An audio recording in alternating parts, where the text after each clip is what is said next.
Thank you so much for the opportunity, James.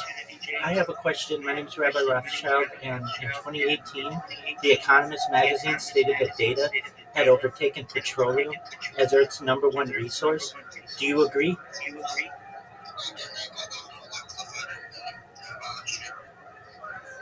Okay, thank you.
It's not about money, bro. It's not about money. It's about community. And even if 700 is not an issue, I mean, if you are happy with 700, you can be more happier than someone who's making a million. It's about how you feel. He feels giving when he joined the market and gives him the best feelings. Then what matters? What makes you happy is matters. Absolutely.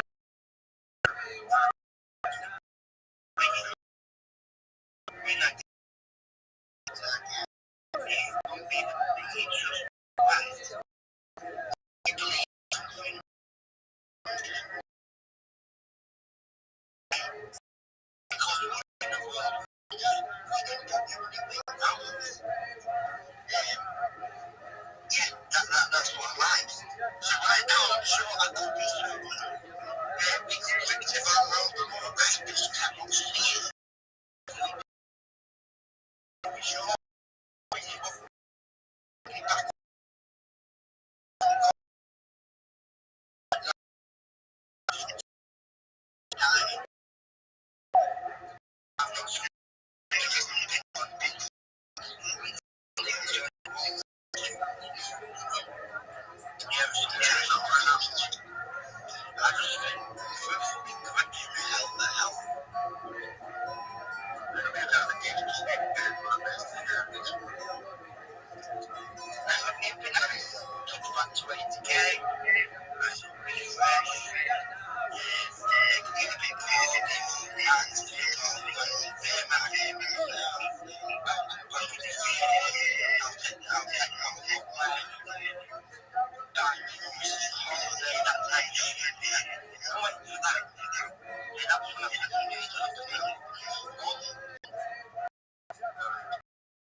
To Isaac's point, whether it's $700 or $700 million, it's about community.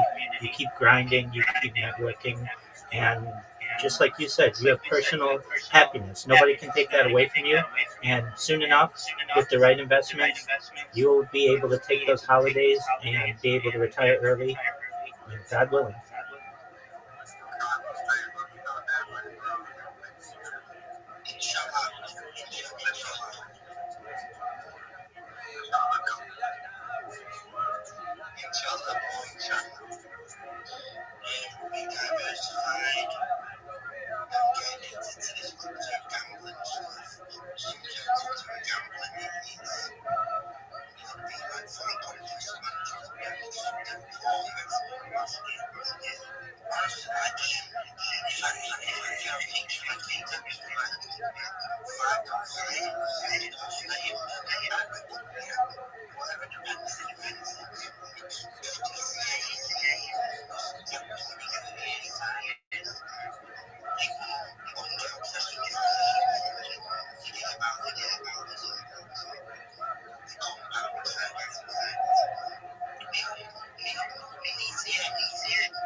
Welcome.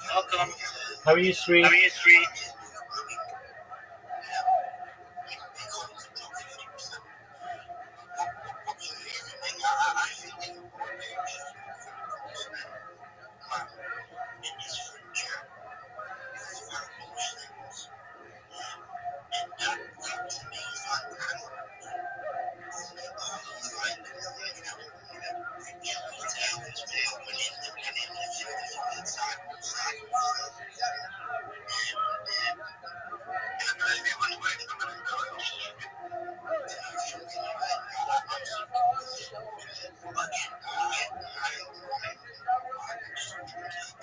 Sri, how you living?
I'd like to say and just thank James for creating this community. James, you've become one of the up and coming influencers on Twitter, and I look to you. I know that the people in here look to you as essentially a leader, and what you say is very informative. And whether you have $100 to invest or $1 million, it's about education, it's about networking, and really we're in the earliest ages of crypto, perhaps. And the more that you can educate yourself, the better you're going to be in a decade, 2 decades, and being able to create that generational wealth that we all want to generate.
We've got Bull Run's hand up. Bull Run, why don't you go ahead and ahead?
You've got that.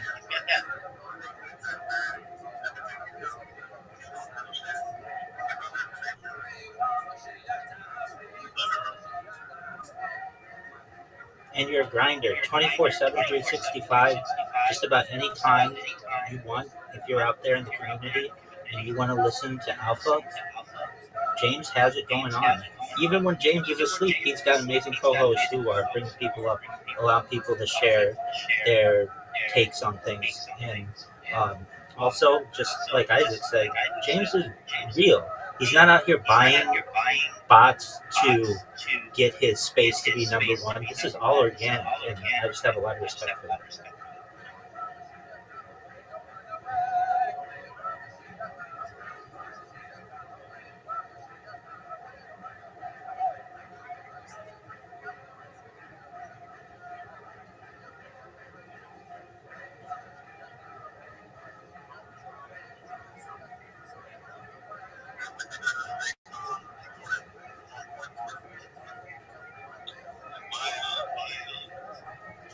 Yes, you are.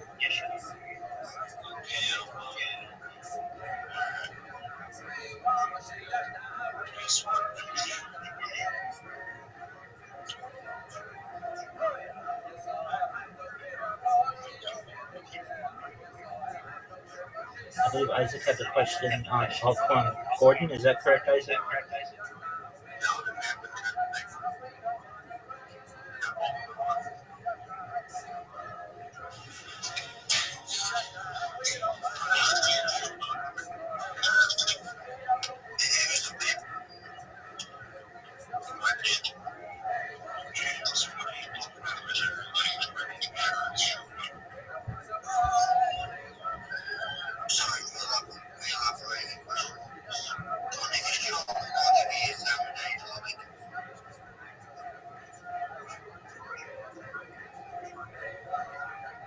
Isaac asked you the question, James, directly.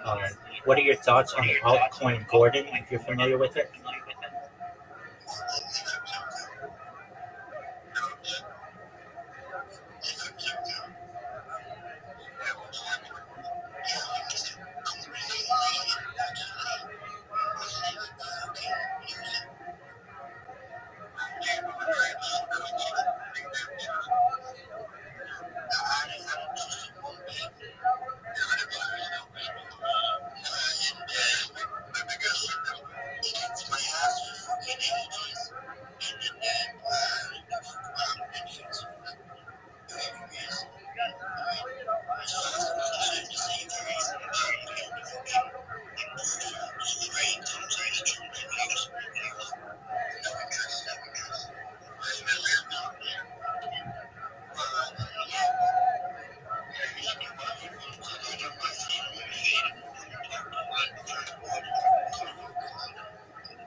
Has anyone here had the opportunity to use Graphopedia, and if so, what are your thoughts?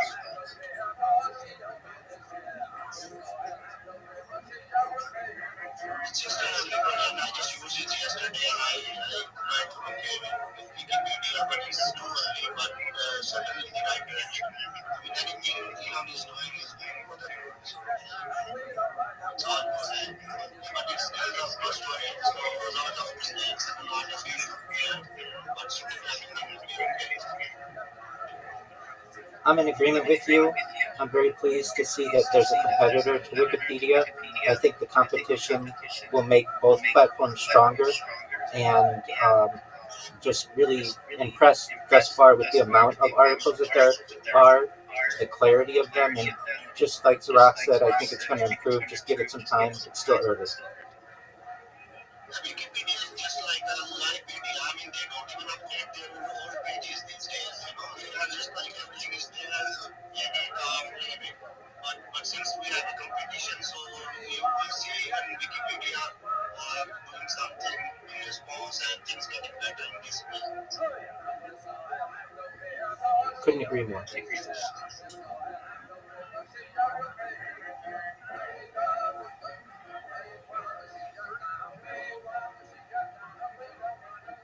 Anyone wants to ask anything or want to be a speaker, has anything in mind, please request another friend request. And do like and support and do join the reading community because we are grinding, we are getting better every day. It's been only 4 hours since we are live here.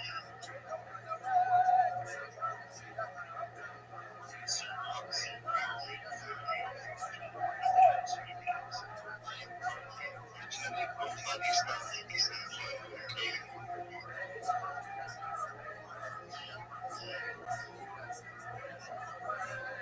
Full throttle, I see that you're in the oil industry. Do you have any inside knowledge or alpha for us?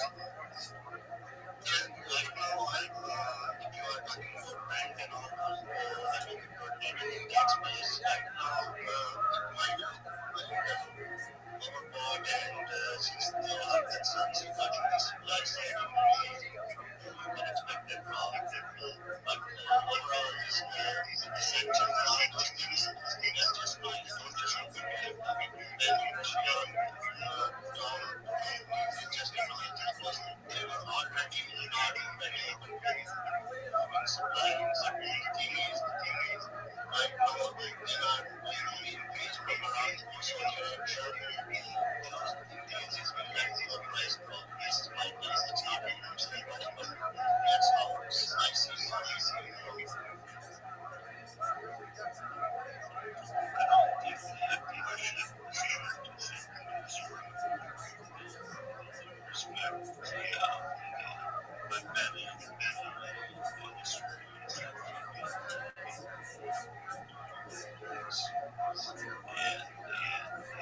and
Yo, what up, Tito Gag? How are you? How are you? Can you hear me? Can you hear me? Tito. Tito. Yo, Tito, can you hear me? Tito, can you hear me? Tito, do you speak Tito, do you English? speak English?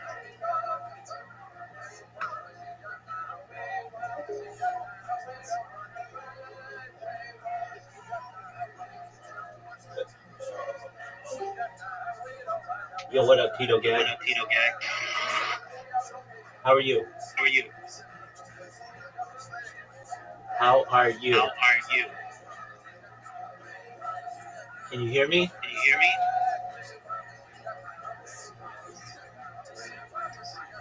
Yo, can you hear me? Can you hear me? Yo, Tito Gag. Tito Gag.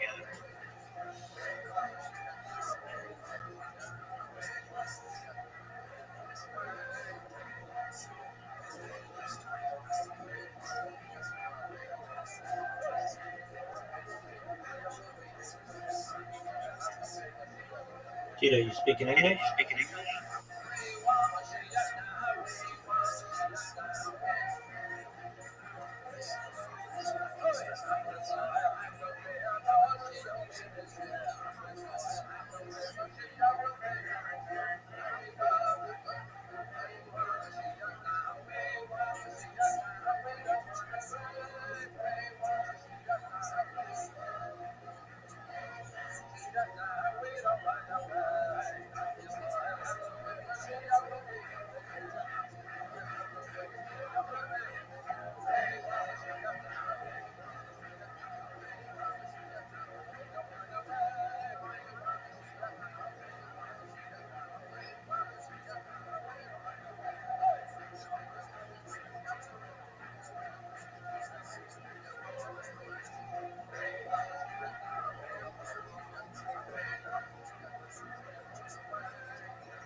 Yo, what up, Tito?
Yo, Tito, how are you? Can you hear me?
house favorite season.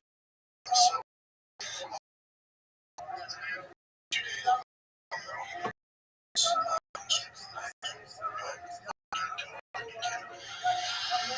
let's get real quick before I get into the fight. Go Dodgers. Toronto, Sunday. Go Dodgers. You got lucky. The first game. Looking at LA. You gotta get some. That's just how it goes. Yeah, I would guess maybe in LA. It should be over Wednesday or Thursday. That's how it goes. Okay, starts all done. Check us.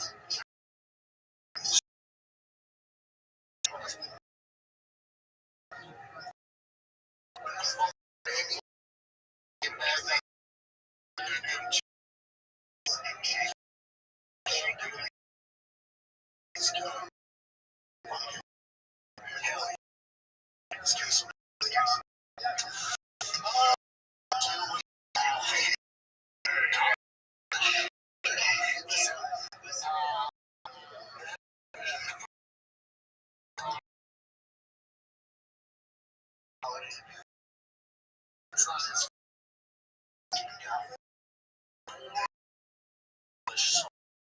none of this just is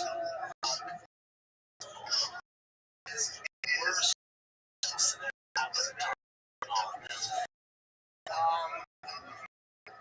God,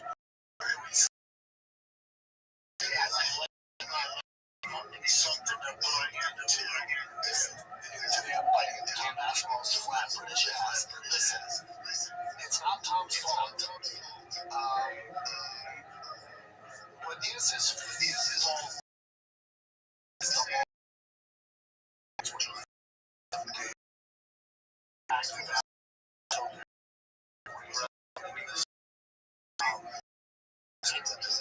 kind of his fault. Also, I'm sure you've seen like last like Johnson's in let's do 5 years.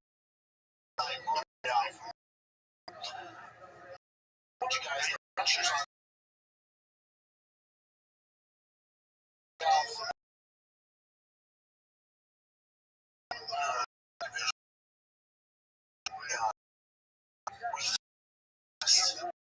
Don't really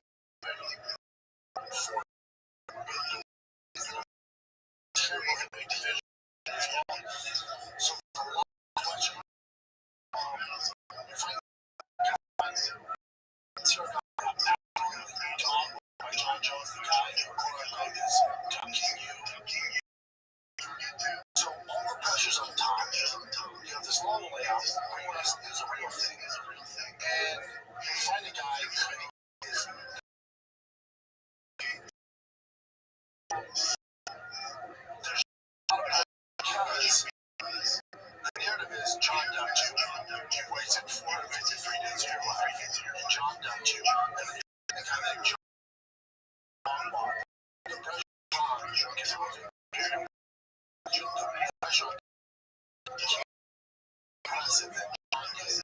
I mean, you beat him under whatever is 2 minutes and 2 seconds.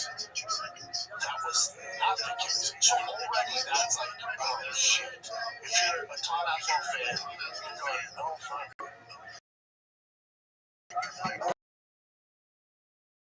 And I is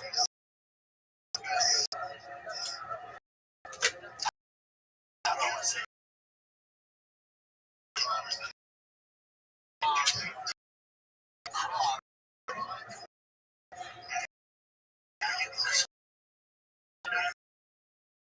of it. That being said, but there are some in his game if you watch the fight. Even though he's stretching it, he's not he's hitting the ball shape guys that are offered to him. But the heavyweight division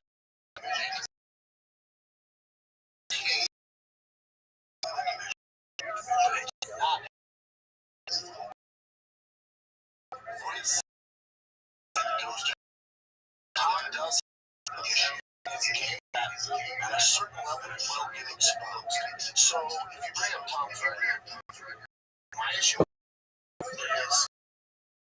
almost Tom live up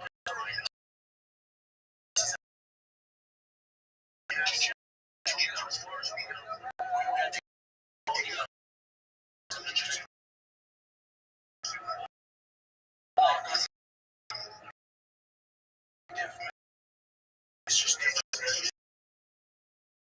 They're not the parts of the world.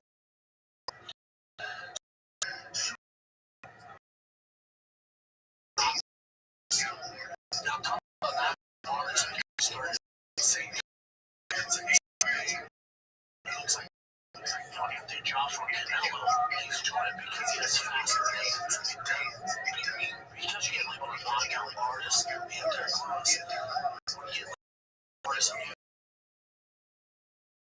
class, straight have good martial artists that has a variety of things you have to be good at, but you need to excel in this. So really look at that he's being love to hear the argument that he's being high level world class strikers. Which one of the guys that he beat would you if you have a just Johnson time one go.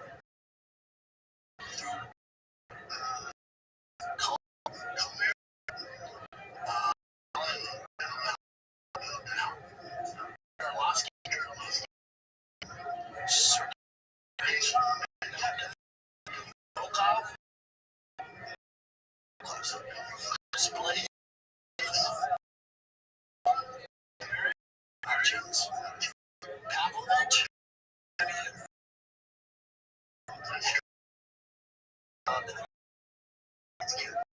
really hate that. Sports on comes striking, he's had fast hands.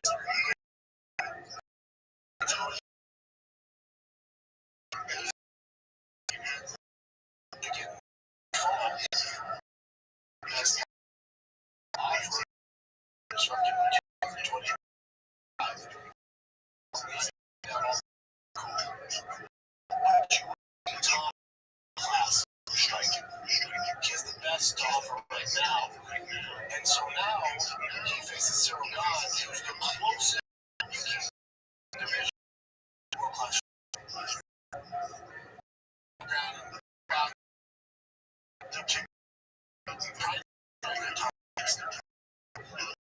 From the sample size that we have.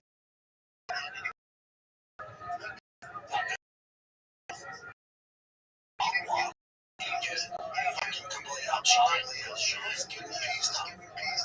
He's getting pieced up. If I lost that win, that's where the questions come into place. Going, oh man, how was it? The second, third, first, nose blood,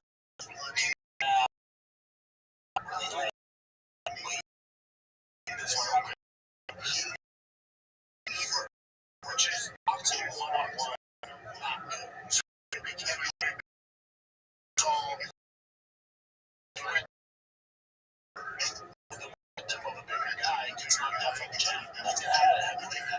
So so my look is a good striker, not going his way for the first time. Not going his way. Worst case. And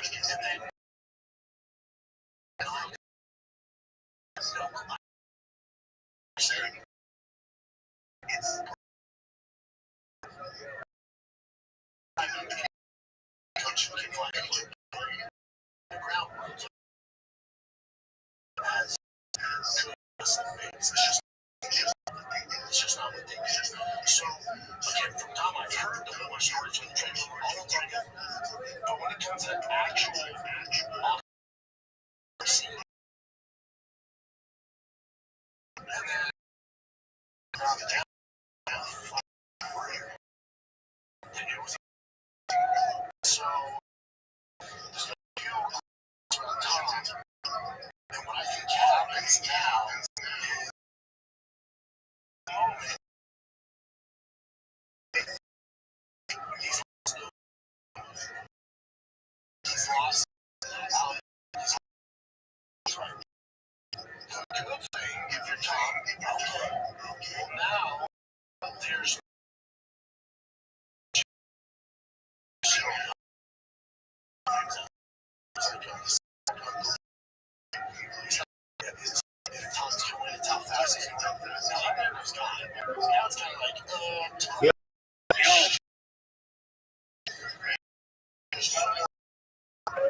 Oh, I'm good.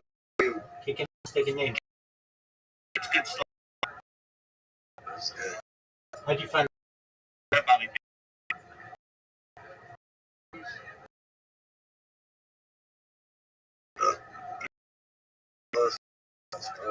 I saw it. I saw I always him like live.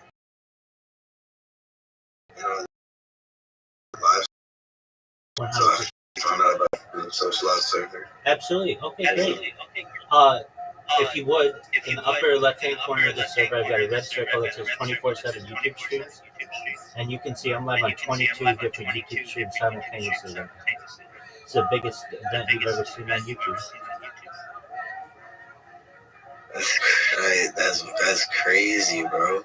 Are you looking at them? Wait, so you just have all these devices charged all the times, or what? Yeah, 100%. Do you mind if I tell you about myself? Yeah. Excellent. Thank you for the opportunity. I'm Rabbi Rothschild. I stream my life 24 hours a day, 7 days a week, 365 days a year for world peace. I've been doing so for more than 3.5 years. My streams go back to the pandemic. We've seen the death of the Queen, the birth of AI, the coronation of the King, and everything in between. Essentially, this is like a timeline or time capsule of human society, of human interaction. If I may ask, Slime, have you ever seen the movie The Truman Show or the television show Big Brother? It's okay. It's basically somebody's entire life on camera. If you weren't aware, in 2018, The Economist magazine stated that data was Earth's #1 resource, more valuable than food, water, air, gold, petroleum. And I have more data archived on the internet than any person ever, which may make me an influential person someday. And if and when that happens, I want to make you, your friends, your family, all independently wealthy. If you're not already, I want to make sure that you have generational wealth if you don't already, and I want to make sure that you can start charities and philanthropic organizations of your own. How does that sound, Big Dog? Sounds awesome. Excellent. I talk about things for the good of the world, like ending world hunger through the use of technologies such as agricultural drones, floating greenhouses, saltwater greenhouses, hydroponics, vertical farming, cloud seeding. I talk about ending world thirst. I'm sponsored by a cryptocurrency that's worth about $100 million, and one of the things that we do is we build wells in developing nations like Nigeria for the benefit of the less fortunate.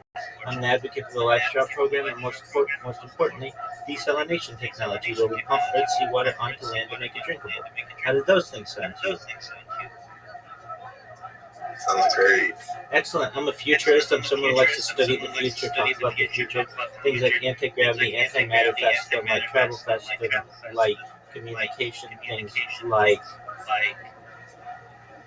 space elevators, space tourism, fast interstellar travel, terraforming of other planets, like space machines, replicators, things like time travel, things like perhaps teleportation.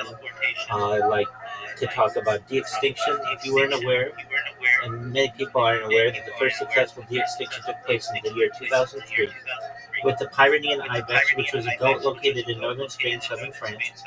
Fast forward to the year 2021, a company out of Dallas, Texas, was founded known as Colossal Scientific.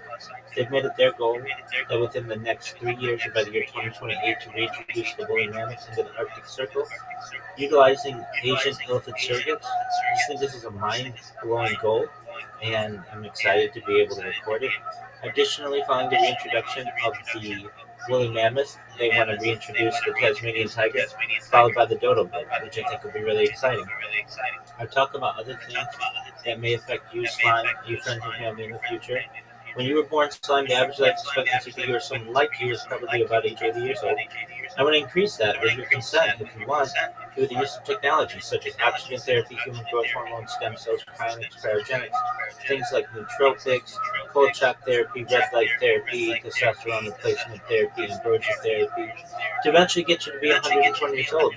But at 120 years old or so, you may say, Rabbi, back in 2025, everything that we discussed came true. I can't believe it. It's amazing, but my body's starting to break down. What's the next plan?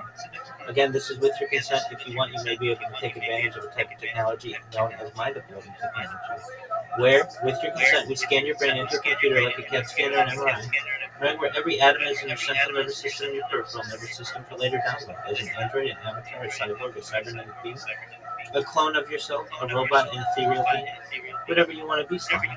But essentially, what I'm saying to you is that there's the possibility, perhaps in the future, that you may be able to utilize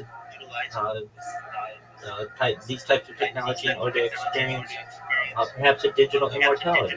What are your thoughts? Whoa. Word dog.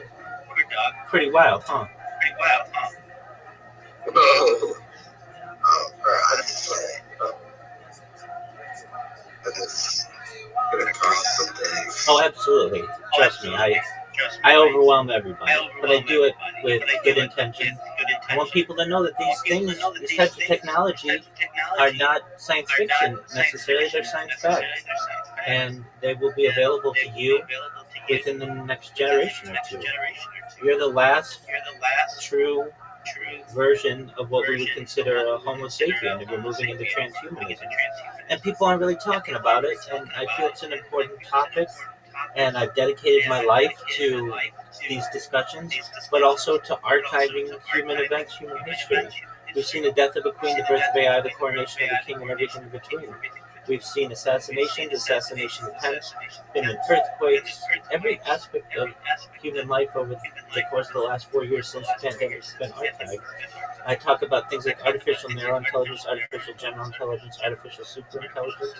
I was using large language models prior to their official launch. I was an early adopter of ChatGPT in November 2022.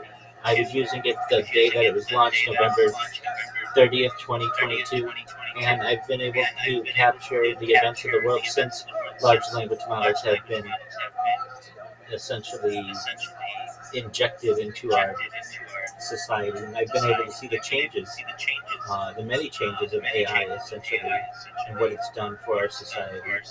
I am someone who is a trailblazer, and I recognize that. I have more data archived on the internet than any person ever. I have over 100 YouTube accounts, over 200 Instagram accounts, over 500 Twitch accounts, over 1,000 TikTok accounts, over 2,000 Twitter accounts, over 5,000 Blue Sky accounts, and over 10,000 Kick accounts. I have more social media than any person ever. Apologies, what did you say? Where's the source that you have the most data? Yeah, that's a great question. Well, no one else has been. I mean, I can tell you this: if you look on Wikipedia, the people who have been live streaming their life, they don't archive it, and they certainly don't archive it from 22 different streams. I can tell you that I've been in discussions with the people of the Guinness World Record Company, and they're willing to verify that I have more data archived as a single individual than any person ever. It costs $25,000. Yeah, but it costs $25,000, and I don't see it as perhaps the best investment for myself at this given time. All it would do is just really get me on the website. But in the meantime, if you look at anybody, there are people who live stream their life, but they don't archive it. So basically, what they're doing is cool. They're giving people basically a portal into their life, but then when they shut off their stream, it's all gone. You can't go back to see what they were doing 2 years ago on a given date. and know exactly not only what they were doing, but what was going on in the world. What makes my stream even more special is 24 hours a day, 7 days a week, 365 days a year. I am. I have a radio going on in the background, so we know world events essentially, um, up to the minute. So you can go back to any day of the past 4 years and know not just what I was doing, but what was going on across the world, which I think is really interesting. So that's what I do, and I give people a portal into my life. So that's how you found me from Socialize. Um, I also am live. I'm the number Do one. you have like other accounts, like camera on PCs and shit? Word. Yeah, So, I give people the opportunity to observe what I do, and they eventually get curious, and then they do exactly what you've done. That's how I've gotten over 2,300 people in this server. oh, it's actually good. So, like, you ever, like, I don't know, like, you ever, like, live stream like outside, or is it like, it was just, like, indoor? No, absolutely. I've streamed as far north as Santa Barbara, as far south as San Diego.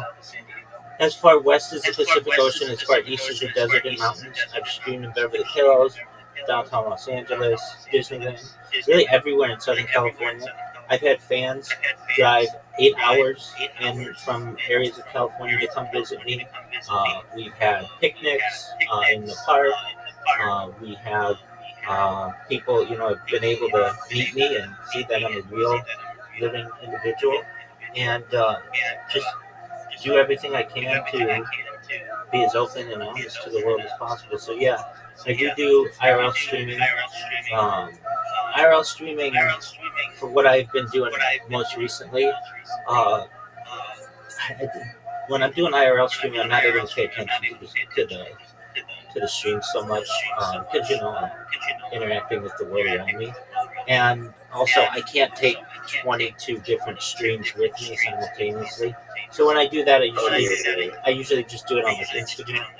Um, but yes, I do IRL streaming. I do allow, or I have allowed people to come visit me, and do my best to show the world that I'm a real person. Okay, so, like, what made you, like, want to just, like, I, like, do what you do? Word, dog. Like, what made you? Absolutely. So, I'm a certified project management professional. I've launched apps on the App Store and Google Play, which has allowed me some financial independence. And I was working as a contractor for a Fortune 100 company, and it was a pandemic, and my position went remote. So after work, the world was kind of in lockdown, and there wasn't much to do, and I wanted to stay active. So I joined Tiger Woods' golf course in Anaheim. There's something called the Players Club, and I, after work, would hit golf balls, and I wanted to observe and analyze my golf swing. I'd never had the opportunity to do that, and so I started recording myself, just like to improve my golf swing. And I would make jokes to myself on camera, like if I hooked the ball, or I sliced the ball, or I topped the ball, whatever it may have been. And I recognized that, there may be the opportunity in the future that my family someday might think these are cool videos. And so why don't I just archive them? So every night after work, I would go home, archive my live streams, and upload it to the cloud. And that was taking me a lot of time. And I recognized, if I'm going to do this, it's probably in my best interest to perhaps do it better than any person who's ever done it before. I'd seen the movie The Truman Show, which is basically stars Jim Carrey and analyzes his life totally being on camera. And I'm a generally honest, open individual, and thought, okay, well, if I'm gonna do this, I better do it better than anybody else. So I went and bought a bunch of laptops and Chromebooks and such, and put them around where I live, and then created my first YouTube account more than 4 years ago, and opened my life to the world. And so for the first year or so that I did this, I worked simultaneously while streaming, and just gained enough money that I didn't necessarily have to do that anymore, and have been focusing on this project now. for the last 3.5 years or so. So I have interacted with people who, say that they live stream their life, and that's totally cool. But really, what makes my stream different is mine is active. So you can have people who say they live stream their life. I mean, you see me in Discord all the time, but you can't go back and see what I was doing in Discord. And to me, it's more valuable for people to be able to learn the journey and to have the data to be able to study, especially when it comes to AI. AI needs models, basically examples of human behavior on which to create accurate examples, and I have more human data as a single individual archived in the internet than any person ever. It would take you, right now, if you watched just one of my streams, it would take you 4 years, 24 hours a day to observe that. Now, not everybody would have that kind of time, and I recognize that. Now, that doesn't include all the other angles that I have. I have a ceiling cam. I have just quite a few different ways that you can observe me. It's about 100 years of content that I've created, and that's too much for any individual, or even too much for any single team to really peruse. But with the advent of AI and its injection into our daily life, you can take one of my 12-hour streams, put it into ChatGPT, and it will give you a minute by minute breakdown of everything that I discuss, everything that I do, and it's really helpful for being able to summarize what I do over the course of a day. And additionally, you can put my 12-hour stream into some systems that will condense the data into about 3 to 5 minutes or 20 minutes, whatever you want, to give you the highlights of what I did over the course of the day. So with the improvement on these types of technologies, I look forward to more people being able to digest what I do. And I'd like to do this for the rest of my life. So I'd like to basically, ideally, give people a first-person view of what my life is like. And at any time, anywhere in the world, you can check in on what I'm doing and live life alongside me and grow up together. Bro. So, wait, how old are you? I'm 39 years old. And you're willing to do this until, the day you die? I don't think I'm going to die, but if I do, yeah, I want to. When I started it, I was 35 years old.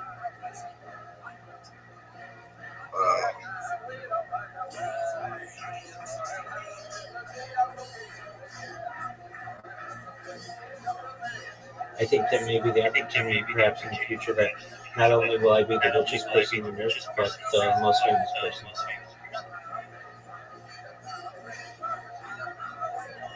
I believe in you, bro. Thanks, Big Dog. Additionally, and more than anything that I talk about, I'm here to be a positive person in my life. I'm here to have an optimistic view on the future. I'm here to give people hope. So you should know, Slime, if there's anything you ever need from me, I'm here for you. Okay, Big Dog? Thank you, bro. Absolutely. Don't be a stranger, my friend. Do you have any other questions? So, how much have you made from, doing all this, Yeah, I mean, enough.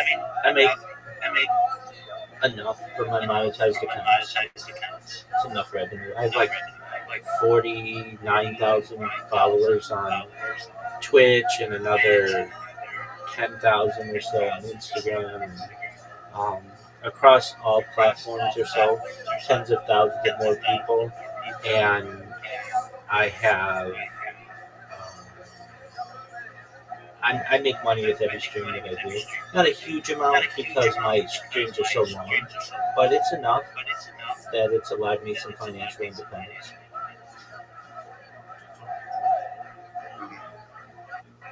Are you a streamer? I want to get streaming, though. Yeah, you do. I think what you're doing is awesome, bro. Word, dog. It's live streaming.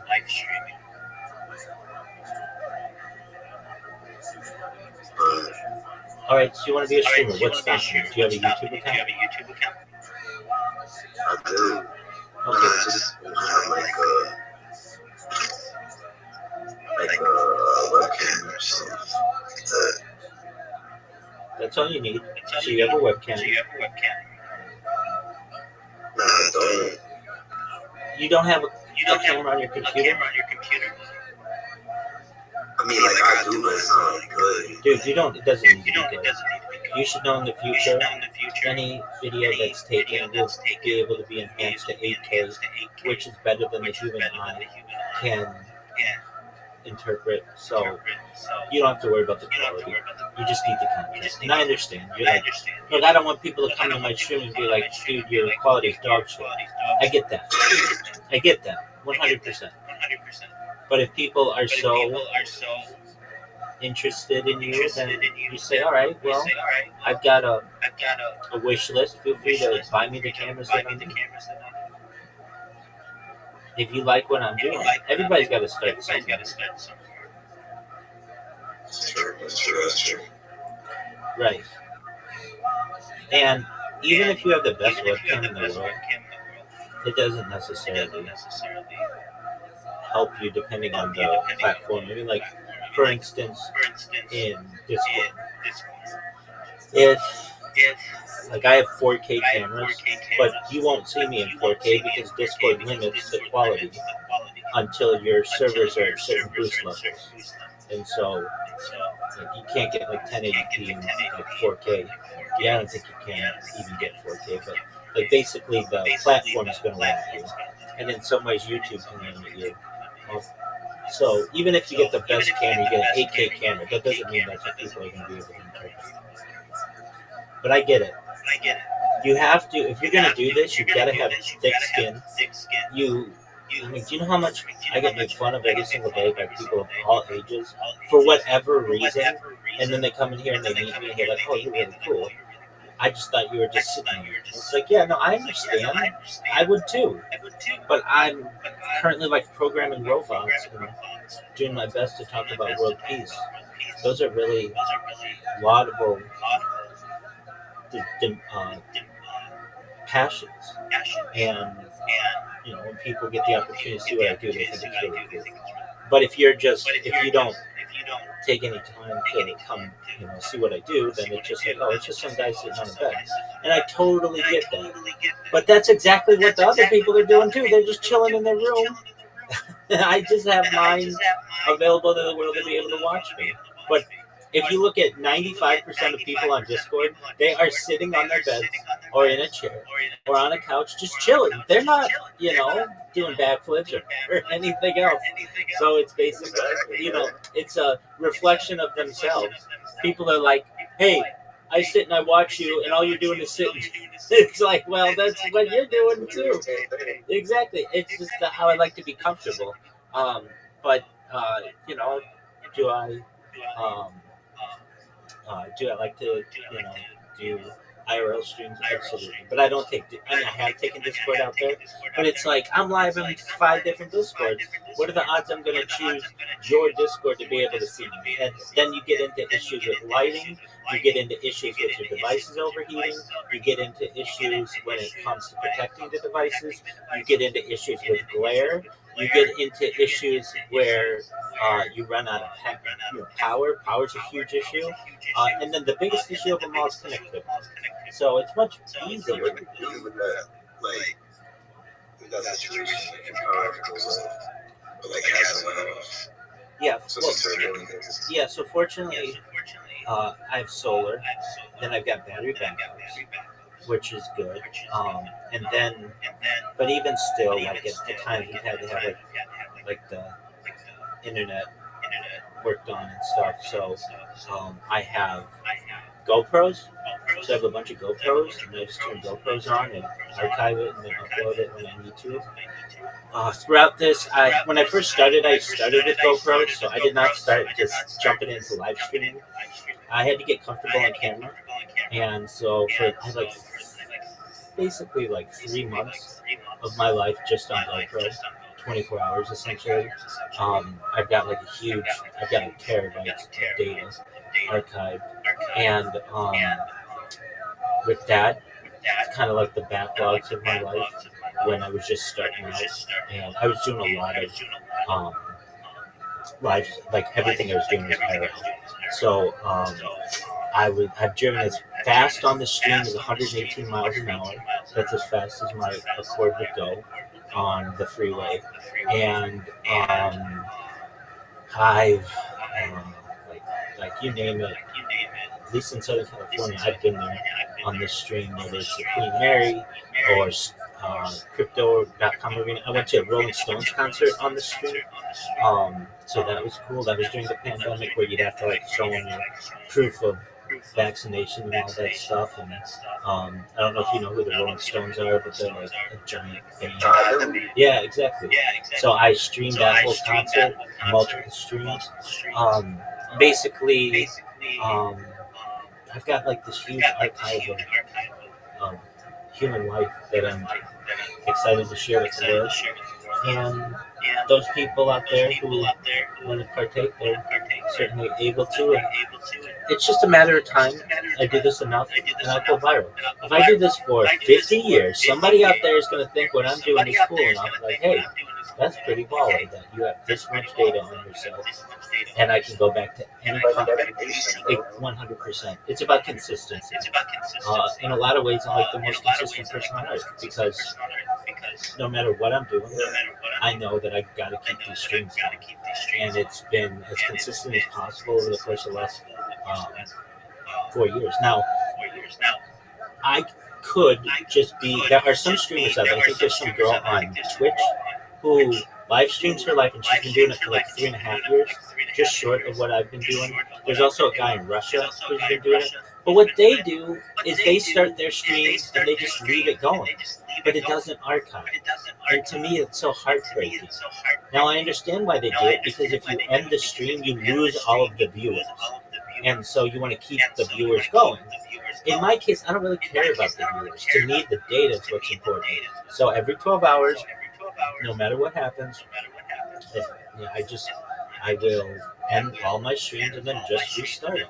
And that's not because I like to have 12-hour streams. It's because YouTube will not allow you to see a video that's longer than 12 hours under most accounts. They do make some exceptions to that, but that only expands to 24 hours. So basically, for any normal person, the longest YouTube video that you can have as a live stream is 12 hours. So for all those people out there who are like, well, why do you end the stream? Because I want people to be able to watch what I've done. It'd be great if you came in here and then I'd be like, hey, did you know I've been live streaming my life for 4 years? And you're like, oh, okay, cool. And then you'd be like, well, I want to see what you did 2 weeks ago. Oh, no, you can't do that. I've been live streaming my life. It's not archived, No, fuck that, man. I want you to be able to see what I've done. I want you to be able to see my grind, what made me laugh, what made me cry, what made me hungry, what made me thirsty. All the shit that happens in life. I want you to be able to live that with me. That's why my streams are important. You get it. I know you get it. So you want to be a streamer, and I get it, man. Okay, so there are some things that you have to overcome when you're first becoming a streamer. That's the dream. So let's talk about it. Okay. So this has always been something. Fortunately, I've never fucked anybody over in my life. Like that I ever had to fear retribution in the future that I couldn't explain. Like, what do I mean? Have I ever had to tell a white lie? Absolutely. To save face in a situation, fuck yeah. But it's not anything that like the normal people of the world wouldn't understand. And these are things that you have to review with yourself when you become a public person. Like, I've never cheated on a girlfriend. I've never embezzled at work or anything like that. Like, I've always done my best to treat people on the up and up. And that's really important when you're going to become a public figure. Because here's what you don't want to happen. You're out there streaming, doing your thing, and then all of a sudden some girl who you pissed off 4 years ago in some relationship gets crazy in your chat and starts bad-mouthing you, or creates videos herself saying, hey, don't hang out with Slime, he's an asshole. There's that. So you got to make sure, like, is there anything that you have done that isn't forgivable? And I'm sure that you probably, like, you're already a public person to some extent because you're on social media. So I'm sure there's nothing that is necessarily stopped. Okay, so from that perspective, cool. Now, what about your friends, like your close IRL friends? Like, what are they going to think of you? I know these are things that you think. Like, with my IRL friends, they didn't really know what to think. Like, all right, so you're just going to become like a YouTuber? And it's like, well, sort of. I'm going to just see how it goes. This is a popular thing, and that's not their world. So you've got to overcome that and basically have them recognize that this is a part of who you are and what you like. Um, Now, if you're gonna be like there are like kind of two ways to go about this. There are possibly more. You could go for a given subject matter. So you could be someone who does NFL commentating or fantasy basketball commentating or gaming commentary or picking up girls commentary. You could do that. That's cool. Or you could just, you know, swallow your pride and do it all. You just be like, hey, I'm gonna become basically an IRL streamer. Now, if you do want to do that, there it can be financially lucrative for you to do that, especially on platforms like Kick. If you're familiar with what Kick is, Kick has a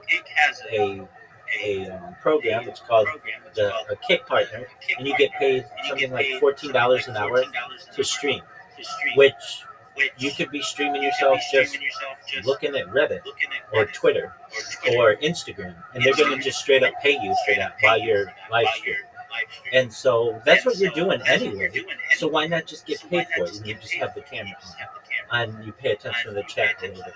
In addition to that, you get a lot of donations, and at least with Kit, 95% of the donation goes to you. And then you can get subscriptions as well. Usually subscriptions start at something like $5.30 or something. The reason why it's like $5.50, the reason why there's the extra 50 cents is so that you get $5 straight, something like that.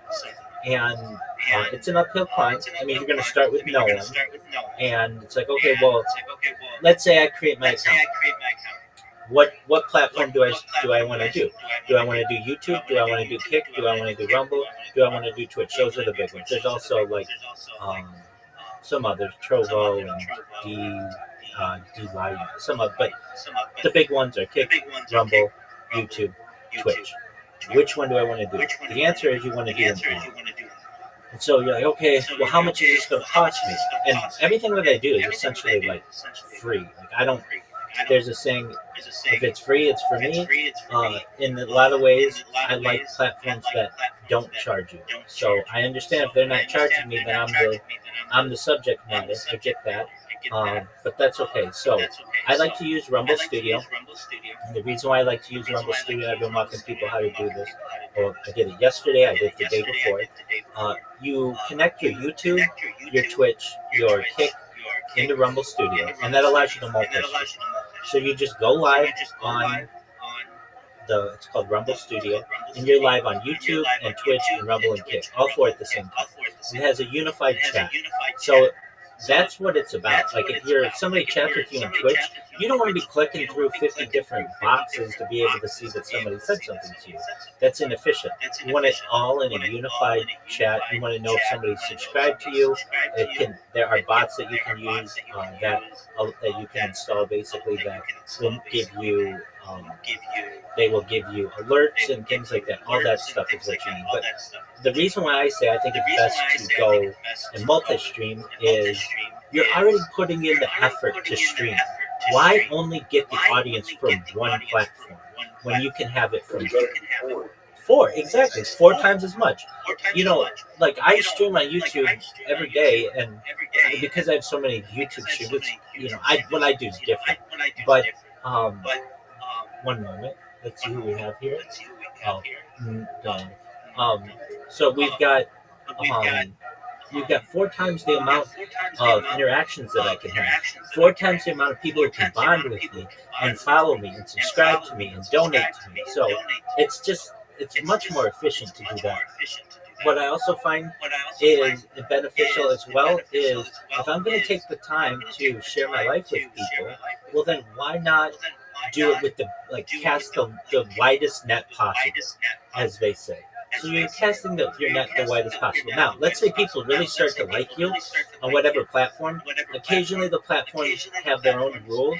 So, for instance, with Kick, Kick will pay you $14 an hour if you just do Kick.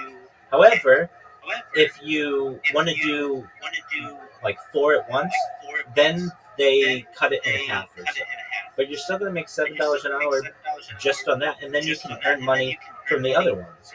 So it just depends on basically how you want to do it. You could just do Kick, and that's totally cool. And if you become really big with that, then more power to you.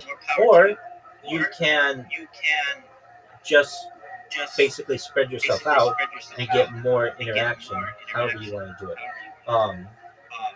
I can tell you that there's the option as well, which I find to be beneficial, in that you need to start somewhere. So why not start at all of them and see which one works best for you? And if you find that people really love your stuff on Twitch, well, then you just focus on Twitch. Now, they do have some different rules. So, like, for instance, Twitch does not like you saying the word Kick or YouTube. So what a lot of people do is just say the green one. The green one means Kick because that's the color they use. The purple one means Twitch because that's the color they use. The red one means YouTube because that's the one that they use. Rumble's more of a greenish color as well. So, but that's not a huge one that people use. But it is one that you can start making money today. I was helping somebody with it like within the last 24 hours, and there's like a whole menu. Like basically, if you get 10 people watching you simultaneously, you can earn X amount of money, and you get money. Like I'm not BSing. Like you could have barely anybody watching you, and you'll make some sense by just doing that, which is quite interesting. All right, so then how do you get your name out there is a big question. You're going to be in a sea of content. What can you do that makes it different than anybody else? Well, you can focus on things. You can, like, gaming's a big one, sports are a big one, just social interaction are big. What I can tell you, the best strategy that I have found to grow a channel is you start a podcast. And I feel like, well, how does that get me anybody? It's fucking brilliant. So what you do, it's really easy to start a podcast on Spotify. And what you do, you just put your information in, and then you go to people's channels like Kick, or Rumble, or YouTube, or Twitch, and you type to them and you say, hey, do you want to be on my podcast? When somebody hears they have the opportunity to be on a podcast, an influencer who's not doing anything, there's like a 99% chance they'll say, yeah, I'll be on your podcast. And you say, great. When would you like to do it? And they'll say, well, how about right now? You're like, okay, great. You want to come to my Discord and do it, or can I come to your Discord and do it? Okay, so what happens? So you can have your podcast be on anything. I found it really beneficial to. I would ask people the same questions. The questions that I would ask were from Vogue magazine. They have a series called 73 Questions, and they would just I asked everybody the same questions, and they're not high pressure questions. Nobody wants to be grilled on whether they, I don't know, cheated on their second grade test. Nobody wants to be grilled on that. But what they're fine to talk about are their lives and what got them motivated and what their passions are. People love that kind of stuff. But why is that beneficial for you? Because it's about networking. Now you have networked with a personality, and not only does your audience see that, but their audience sees it, and now their audience is associated with you, and all the people who are watching their stream now come to you and follow you and know who you are. And to me, that's the best way to do it. There are other ways to do it. If you have a good social media following, TikTok, Instagram, those are great. But not everybody has that. Another way that people do it, though it's an uphill climb, are through clips. So YouTube Shorts, Instagram Reels, that kind of stuff. People get associated with you there. One of the major hurdles that you'll find is something called social media hopping. Sometimes you have to ask people to move from one social media to another to be able to get your content. You want to avoid that as much as possible. So when you're going to publish, let's say you're going to publish a YouTube clip, all right, you want to publish it on YouTube, you want to publish it on Kick, you want to publish it on Twitch, you want to publish it on Rumble, you want to publish it on Instagram, you want to publish it on X, you want to publish it on TikTok. Like, if you can do that consistently, and there are apps out there that will do basically all 8 at once, then people are gonna, you're just casting a wider net. You're giving people more opportunity to observe what you do. That's my advice for someone who's new. And if you're like, all right, well, how much does this cost? If you have a device with a webcam, it does not even have to, you said you didn't have a webcam. It just needs a camera. You could start all this with a phone. If you have a, it's better if you have a PC or some type of laptop or desktop or something like that. But it doesn't have to be a fancy setup. Now, you may, if you don't know about the streaming game, you may be like, well, how do I get all that cool stuff that people have going on in their streams with like pop-ups and like, you know, their names on it and all that? Usually that stuff is from a type of software known as OBS Studio. Have you ever heard of OBS? Yeah, it's like people use streaming. Exactly, and it's free. And so that's a free service, and Rumble Studio is a free service, and YouTube's free to stream, and Twitch is free to stream. The only one that might cost you some money to stream is Twitter. Twitter, you have to have a premium account, but nobody's watching anybody stream on Twitter, so don't worry about that. And even there are ways around it if you have an iOS device to stream video on Twitter with Twitter Spaces. So there are ways around it as well. But basically what you do is you download OBS to your computer and you use something called a virtual camera. Which, if you ever have questions, I can walk you through this.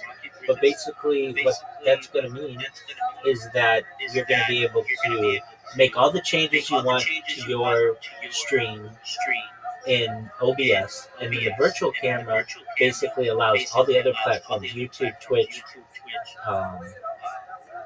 Rumble, and Kick, to pull from the same source. And so it's consistent on all of the different platforms. And then from there, you're going live. And there's a moment where there's a countdown when you do the stream, and it's like 5, 4, 3, 2, and then you're going to be out there. Now, are you comfortable having your face on stream, or you're not comfortable having your face on stream? Okay, well then that's half the battle right there. I get people coming here who are like, I don't want to be, such and such. I just don't want my face on stream, and that's respectable. I understand. So there are ways around that, masks and avatars and things like that. But if you're comfortable being a personality, you have the courage to do it. Excellent. So then when that countdown happens, 5, 4, 3, 2, 1, and you're on, then what happens? You're on your first stream. Nobody's there. Nobody's talking to you. Okay, well, what do? Well, you can do things that might make people interested in what you're doing. So gaming is a big one. Do you game? Yeah. Oh, okay, what are your favorite games? Fortnite. Absolutely, it's a huge one. Perfect. All right. So all that stuff, 100%, absolutely. So those are big categories for people for streaming. So you categorize yourself as that, and then people who like Fortnite and Marvel Rivals and all that other stuff will come into your stream. How long will it take to come into your stream? It depends. But generally, if you're just starting up, the kind of numbers you're going to see, let's say over 12 hours, you might get 5 people follow you if you're fortunate. 2 or 3 of them are going to be bots, so you might get 1 or 2 real people following you. You're going to get maybe 5 or 10 chatters. 2 or 3 of them are going to be bots. And when I say bots, they're just people who are self-promoting or something like that. But you'll get real people in there, and people will say, "Oh, I haven't seen you before. What's new?" You say, "Hey, I'm just playing Marvel Rival, just chilling. How about you? Feel free to drop me a follow. I'm going to be streaming every day from 5 to 9 or whatever, or I'm going to make this my life or whatever it is. But you want to give people a schedule if you can. Now, if you're just an impulsive person, you're like, I'm just going to do streams whenever I feel like it. That's cool too. The more you stream, the better. The more you stream, the more opportunities you're going to have at random individuals to get their eyeballs on your stream, and that's all really important. But if you're not going to be able to stream that much, then consistency is key. I know I have one friend of mine. He's paid for 2 cars just through the Kick partner program, and he streams like Pacific time, like 3 a.m. Pacific, so like 6 a.m. Eastern time, and he streams every day for like 12 hours. But the thing that his audience knows is that he's going really early in the morning, and he basically is created a morning show. All he does is listen to music and smoke weed. Like that's all he does. Like 12 hours, is just smoke weed and listen to music. And that's not a bad life if that's what you like to do. And he just talks to his chat, and he's got some really good individuals in there. And in fact, he's going right now. Like he just started up like 35 minutes ago. He does that every single day, and he's been able to pay for 2 muscle cars out of it. So I don't know if that's the kind of life that you want. You can certainly do that. Some platforms are not as open to others when it comes to like marijuana usage or vaping and all that stuff. So you get that down, but from there, it's an uphill grind. So what does it mean? Like you're gonna be doing it for like a whole year before you might get like 1,000 people to subscribe or follow you or whatever the nomenclature is of the platform. But you'll get people who, like, I had this girl. This is a kind of cool thing that happened. I had this girl come in within the last 24 hours. It was like this time yesterday, and she's like, "Oh my word, I can't believe it's you." I'm like, "What do you mean?" She's like, "I can't believe it's you. I'm totally fangirling right now. Like, I'm gonna cry." I'm like, "What are you talking about?" She's like, "I watch you all day, all the time." I had no idea about this woman. And she's like, I'm like, how'd you find out about it? She's like, I had a friend who told me that there's this person who's just always streaming. And she's like, I just watch you so that I don't feel alone. And you're always available. Like, your streams are always there, and I can watch them on any angle that I want. I really like that. I just like knowing that there are other people out there, and I'm not alone. I'm like, oh, absolutely. And you know, she's just like, I think the phrase is called fangirling, like where you're just like, she's like, I can't talk, like I watch you so much, I can't believe I'm interacting with you.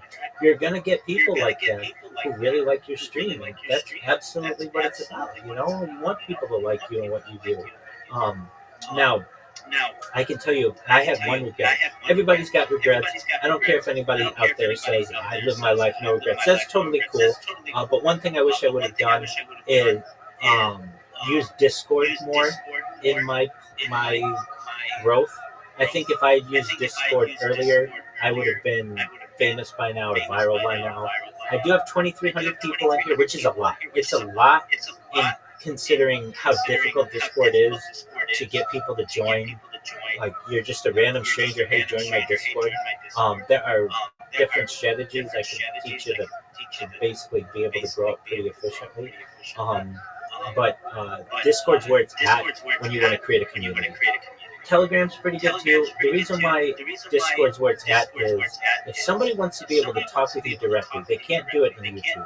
They can't do it in TikTok. Generally, there's a way, but they need like 1,000 followers or something like that. Not everybody has. Instagram, it's difficult. They need 1,000 followers. Kick, you can't do it. Twitch, you can't do it. Rumble, you can't do it. But Discord, you can. So what you can do, and this is what a lot of people do, when they're streaming, they'll multi-stream to YouTube, Rumble, Kick, and Twitch. And they'll have it in their description, all of their social media. So they'll have their Discord, your Instagram, their Snapchat, all that stuff. And if somebody's like, hey, they're talking to you in chat or whatever, you're like, hey, you want to come to my Discord and talk with me right now? Absolutely. If they like you, they'll come in just like you, and then you're able to talk with them directly, and then that creates content. And you can answer whatever questions they have. But then the fact that they're in your Discord, there's a good chance that they're going to come back and see what you're doing. You're kind of locked in with them, as opposed to just them following. I guess what I'm saying is like that's the way that you can connect back with them. So creating a Discord, I created my Discord about a year and 3 months ago, and I've gotten 2,300 people. And how did I do it? A lot of grind, a lot of self-promotion. But there are ways to do it that I've learned that are really like they're secrets to. One of the big secrets is to do what I do and have my stream, just like have my profile visible in different Discords. When people see it, they click on it. They say, "What is this person doing?" They'll join my Discord. Not everybody stays. Some people come for just a few seconds and leave. They just want to see what it is. But one thing that I've learned is if somebody sends you a message in Discord, you can respond to them and not have to do that whole CAPTCHA or get in trouble with Discord for sending a link or self-promotion or anything like that. So basically, the fact that they've sent you a message opens it up so that you can send them your Discord link. And if you just include that, you'll grow. Now, I have grown in the last month. Let's say 2 months, I've grown like 300 people, which is a good amount.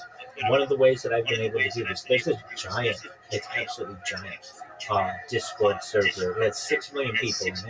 It's known as Steal a Brainrot, and there's also another one, Grow a Garden. These are like, I guess like Minecraft games or something like that. And what I do is I keep my profile. I don't show my camera because you can't. They don't have that option. But I get so many people who come in there and click my profile and send me a message, and then I just send them a message back that says, "Please join if you're an adult." And it's got my link in there. And I have gotten a ton of people to join in here, and then they're connected. And then if I do any kind of announcement or I need to connect with them, it's really easy. They don't just leave. And there's communication there. So another thing that you can do as a new streamer, are you familiar, Slime, with Linktree, Linkttree? Yeah. Excellent. Linktree is where it's at. So what you do is you go on Linktree and you have all your links there. So it's just like one link. If somebody's like, how do I connect with you on social media? You just say, go to my Linktree, and everyth's there. Now here's a giant, like this is alpha, as they say. If you can, you want to make sure that your handle is unified across all the platforms. I don't care what it is. So if like the name @slime, that's taken. But if you can get whatever, even if it's like the slime guy or whatever on YouTube and Twitch and all the other social medias, then when somebody says, "Hey, what's your social media?" you just say, "I'm @the slime guy" or whatever. Even if it's @the slime guy 1, 2, 3. Though you want to avoid numbers, people don't, just as users, kind of just saying like, well, why aren't you just the slime guy or whatever. If you can keep it to text, that's a really great way to do it. There are some other people who like to replace a letter with a number, like instead of having an E in slime, they'll have the number 3. That's cool. But when you're being interviewed by somebody and they're asking you, okay, where did we find you? You don't want to be like, oh, I'm @slime with an E as a 3. Like, it's complicated. So if you can just have it be a short word or phrase, that's the best thing to do. And if you're like, well, I have an account on YouTube and I have an account on Instagram and all that, but they have different names, that's totally fine too. My suggestion is start new. You've got your old social media, and that's totally fine. Just start with new, like brand new accounts, and you get a name that you like. Now, what will happen is if you go on and you start a username, you might have, let's just say, I'm just going to use this as an example. The slime guy is available on YouTube. Okay, so you create the YouTube account, you're like, oh, this is great. But then it's not available on Twitter. or it's not available on Twitch, or it's not available on Rumble or whatever. So now it's like, well, what do I do? So there's something called username checker. You can just Google this if you need to, and it will check across all of the different, like 50 different social media platforms, meaning like Twitter and Facebook and YouTube and Twitch and Snapchat. It will tell you that the slime guy is available on these, but not these. And you find one that's available on all of them, and then you say that's going to be my name. So let's say if you're the one that's going to work for you is the real slime guy. That one's available on all of them. All right, well, now you're the real slime guy. You go and you create those accounts, and then you're going to be linktree.com/the real slime guy. And then when anybody ever asks you, hey, what you're at, you just say, I'm at the real slime guy. I'm everywhere. Just search that in the social media search, and you're going to find me everywhere. As opposed to being like, well, I'm the slime guy on Twitch, but I'm the real slime guy on YouTube. You don't want to get into that. Like, if you want to find my shit, I'm at Rabbi Rothschild. Essentially everywhere I haven't been banned. That's where I am on Instagram. That's where I am on TikTok. You go to at Rabbi Rothschild on Linktree. That's where I'm at. I've had accounts banned. So if that happens, then like basically you can find me. All I say is just search in YouTube and you'll find me. There are historical Rabbi Rothschilds who sometimes I have to compete with under SEO, which is known as search engine optimization. But if you're looking for anybody who's basically under age 50 doing this, I'm your guy. And that's the way to do it. So then what you do is you, on your stream, you have linktree.com / at the real slime guy, whatever your thing is. And then what people can do is they have all your stuff. And if they like you, which people will, they'll go through and they'll add you on Snapchat, and they'll add you on Twitch, and they'll add you on YouTube, all that stuff. And they'll tell you, hey, I added you on all this stuff. Follow me back if you can. And if you can follow him back, that's a great way to do it. If you don't want to follow him back, you don't have to. You're the creator. But from there, that's how you create a community. And like that's what you do. It's a grind, but that's like the summary of how to be successful with this. Now, you could say, well, you're not, I don't know you from television yet. That's true. Because what I do is different. I don't care if you follow me on YouTube because I have 22 different YouTube accounts. It's too much for me to pay attention to. Because I have so many different accounts, and a lot of times they can get banned or whatever. I lose a lot of that social media momentum that a normal streamer would have. What you're going to be doing is just like the way that it should be done, and you won't, so long as you don't stream the Super Bowl or show nudity or do anything to get banned, you're going to be fine. Now, what about making money? That's what it's all about. You're going to get people who come to you and say, like, for me, I wear this every single day. All this merch, this is from a cryptocurrency that's worth $100 million, and we have an agreement, and they basically help to support my streams, and I wear their shit. All my blankets and pillows, and I've got face masks of theirs. Like they basically bought a whole bunch of merch for me, and they've given me money to be able to do it. And you're going to get the same thing. You're going to get some company out there that's like, hey, we've got a drink brand, and we want you to drink this on stream. Or what does it cost for you to wear our brand on a shirt or whatever? Or when it first starts, they'll say, how much is it for us to get in your profile? Just get our link in your profile. You'll be like, it's like $500 a month. Okay, great. We'll pay that. And then all of a sudden you've got revenue coming. Whatever it is you want to do, you're going to be able to do it. Is it easy to live stream and do all that kind of stuff? Some aspects of it are, but other parts it can get quite boring.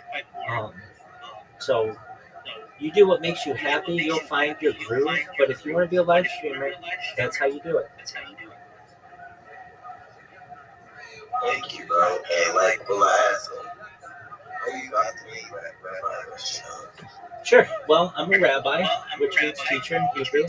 So I've had a formal smicha, which is rabbinical training. I did that about more than 5 years ago. And then my last name's Rothschild, so that's how it works. Uh,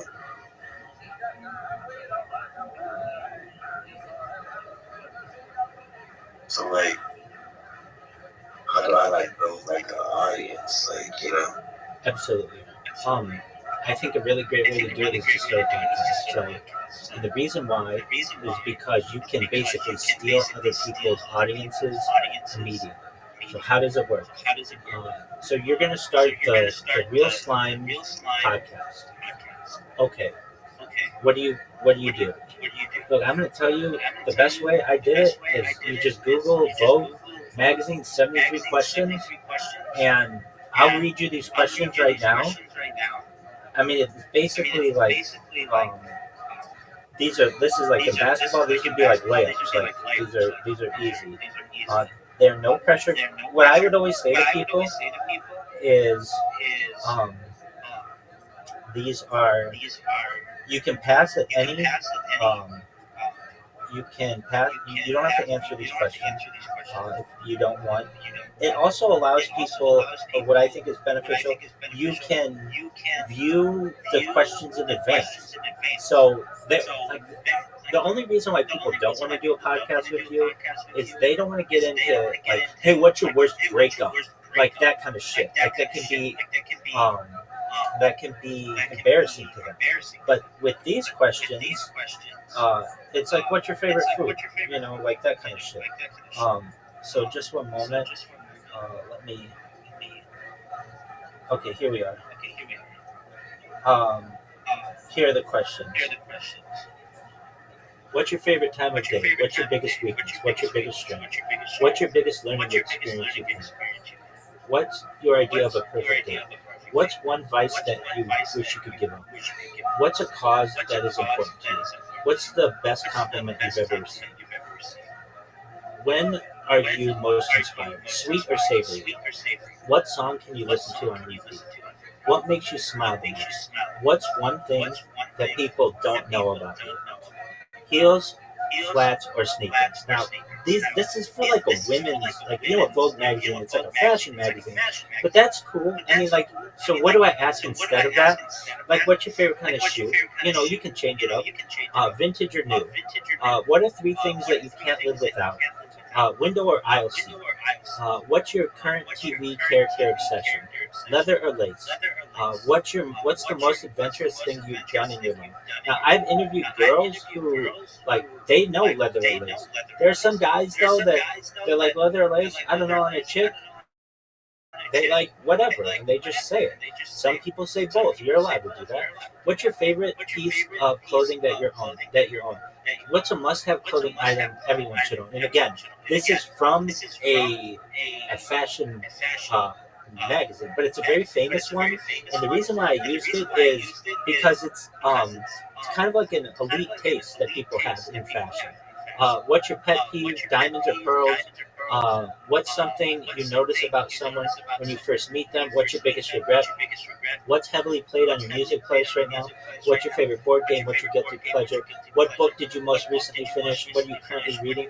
How do you start your day? What's your favorite holiday? If you could raid one person's closet, who would it be? If you could switch lives with one person for a day, who would it be? What's one thing that you've always wanted to try but you've been too scared to do? What's one thing you wish you knew at age 19?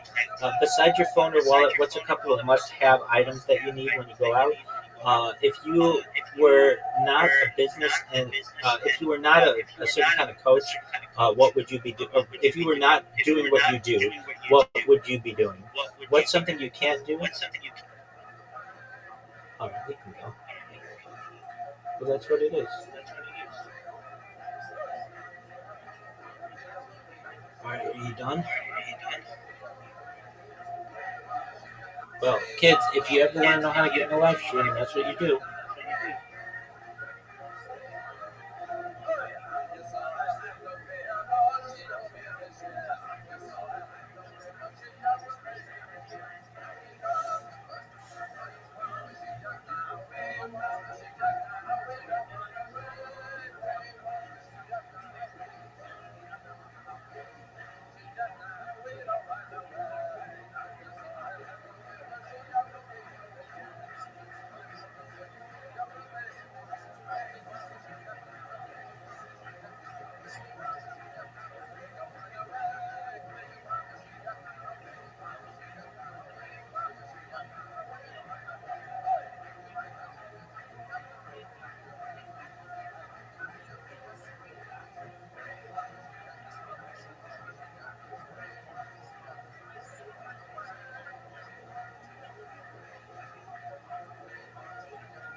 Excitement for the rematch will take half the day.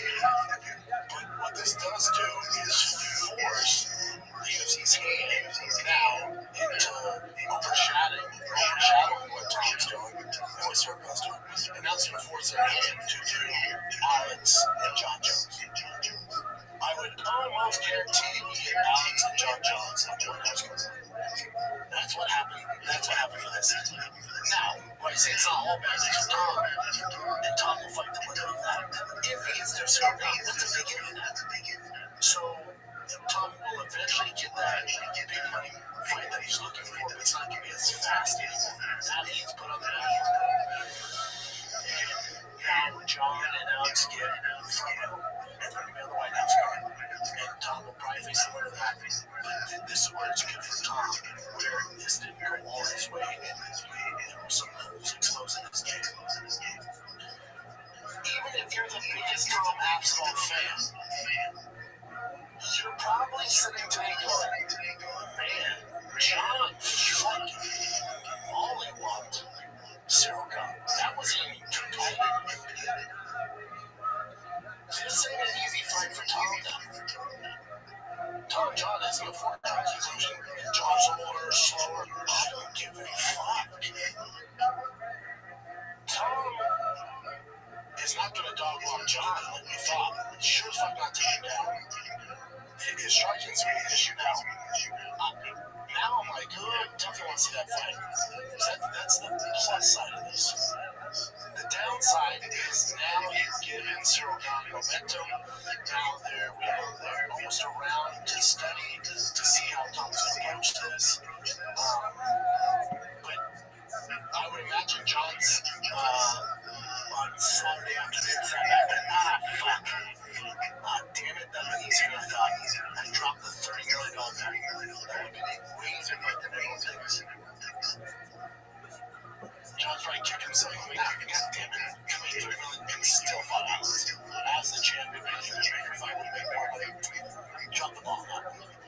will break down, jump right back into this episode. Breaking down UFC 323 on Cyril God, Thomas Shenanigans. All your favorite NBA players are back. Jokic for the Nuggets, baby, we back. DraftKings Sportsbook, official sports league of the NBA, is the place to bet on NBA stars this season. Customers bet just $5, get 3 months of an NBA League Pass, plus score $300 if your bet wins. Paid in bonus bets. Download the DraftKings Sportsbook app and use the code SHOPSHOW. That's code SHOPSHOW. Bet $5 and get 3 months of League Pass, plus $300 bonus bets if your bet wins. Partnership with DraftKings, the crowd is yours. Gambling problem? Call 1-800-GAMBLER. In New York, call 8778-OPEN-WIRE. Text OPEN-WIRE, text 73669. In Connecticut, help is available for problem gambling. Call 888-789-7777 or visit ccpg.org. Please play responsibly on behalf of Money Hill Casino and Resort in Kansas. Ask the winter tax may apply. Illinois, 21 and over age. Eligibility varies by jurisdiction. Northern Ontario, restrictions apply. Bet must win to receive bonus bets which expire in 7 days. Not required. NBA League Pass on or names until canceled. Additional terms at dkng.com/audio. Limited time offer. Now, when it comes to Cyril God and Tom getting poked in the eye and being a no contest, what I won't stand for, what drives me nuts, is you're going to listen to other MMA shows and they're saying, we gotta change the gloves. Shut the fuck up about changing the gloves. That's not the issue. The gloves ain't the issue. You gotta stop that narrative. That's not even a fucking option. UFC tried to switch the gloves.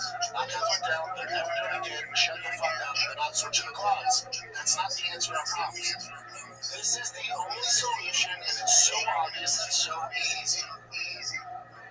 If there is an eye poke, whether it's intentional or not, you're automatically disqualified and you lose the fight if you can't continue. If you groin strike, eye poke, fence grab, you're automatically deducted a point. If the fighter cannot continue because you did an illegal maneuver, you lose the fight. There has to be stern, severe consequences, otherwise this keeps continuing. That's the only way you stop this. The reason why guys like John and Cyril God have their hands up is to gauge distance. They also know, I don't think they're all doing it on purpose. They also know if by chance they do poke in the eye, nothing happens. So there's no reason to switch or make a change. Because you ain't gonna do shit. Commission, meaning Dana, meaning they know that if they do grab the fence, they do kick to the fucking nuts. If they do eye poke and compromise the fighter, the worst thing that happens is a warning these days.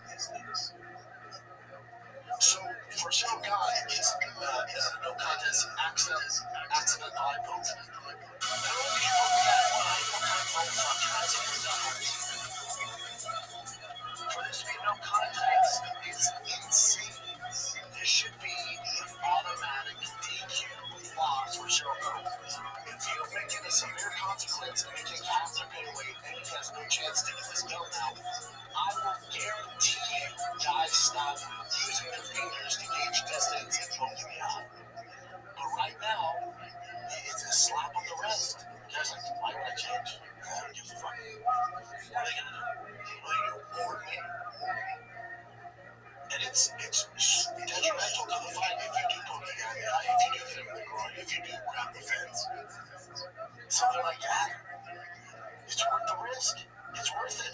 If I can compromise this world-class fighter, and he's a little compromising, right out of that left eye, I'm gonna land a head kick. If I do grab the fence and I don't get fucking reversed, okay, it's a warning. Or stand us up, okay, at least I'm not on bottom.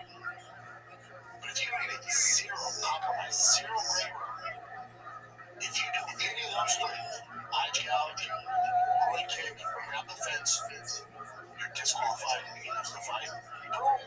It all stops. I can guarantee you it all stops. It's not the fucking gloves. The majority of fighters do not poke. They don't have that issue. The majority do not have that issue. So you're not going to change the gloves for the minority. Yes, the main event will stop. There's no contest with my votes. Like, oh my God, we freak out. We change the gloves. Shut the fuck up. It's not the gloves. It's the individuals. because there's not severe consequences. They're going to keep doing it over and over until you force it not to. That's how this goes. The whole narrative on Tom wanted out, he was just gonna fight, he found a way out, and it continues. Again, shut the fuck up. It's such a casual take. Let me get this straight. I'm asshole. The guy who's undefeated in the UFC, the guy who fought fucking Sergey Pavlovich, is insane, scary mission, and starched himself down. You're telling me that after 450 spots of day layoff, that this guy was looking for a way out? When people say that, that's what you would do. Anyone who say that is not made of the same DNA on top basketball. It's not. No, you're talking about the guy that was fucking since 2022 gets his legs and then recovered and then starts like in places and they fought that fucking monster for a title. Sergey Pavlovich at the time was scary as fuck. Starts recording it and then rematches the guy that he was fucking out against. By all accounts, a bad match report and starts within 1 minute. That heavyweight monster who's favored in this fucking fight is looking for a way out. You know how stupid it sounds? You know how ridiculous that is? Again, people that are saying this is not what you would do. No one has been inside that octagon is saying this. Now, you're listening to Chael Anthony Smith said that. Let's talk about that. I love Chael. Chael's a close friend. Absolutely adore Chael. But Chael what was never if the level of top basketball. If you remember, Chael had quit. Chael was trying out against Anderson Silva. Remember he's winning the entire fight. Bugs himself was trying. So there's quitting Chael. So that's Chael putting his own shit on top. Tom and Chael are not the same guy. Chael never had the belt. So whenever someone says that, it's like, you know what it's like. That's why you're saying that. Don't put that on Tom. There's no evidence that shows that. There's zero evidence that shows Tom has any quitting. That's so stupid. Also, again, I love Chael. And Chael's on ESPN. I expect Chael to do this on his YouTube channel, but the internet's wild, right? The internet people are gonna talk complete pussy. He's a quitter, right? You know, this wild shit. It's the internet that's expected. So I don't have an issue when any guy, whether it's UFC or not, when they go on their YouTube channels and do this, because I would say 99% of the people that you listen to, they follow the UFC like myself, or the commentators, or they have some association with the UFC, or MMA in general, or a big forum, will say that Tom's not a quitter, this is ridiculous.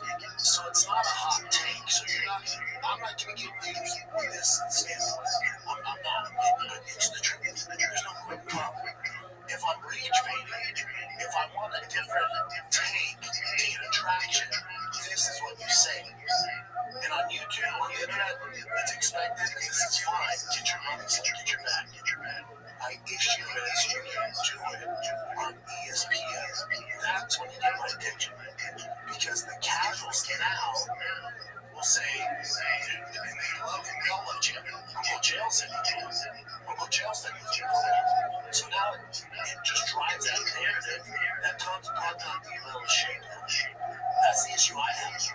Now guys like my dad, my mom, my uncles, my friends, they're not watching get on YouTube. They're not on Twitter. They're not on Instagram where you see all this rage baiting, all that shit. So I'm not worried about that. That's for younger kids and that means the narrative. But it's not real. And I can usually tell what people are doing to get views.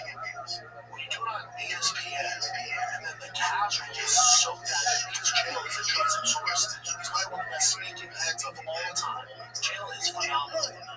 But when you paint this narrative, because you've been doing your YouTube channel and that gets views, you bring it over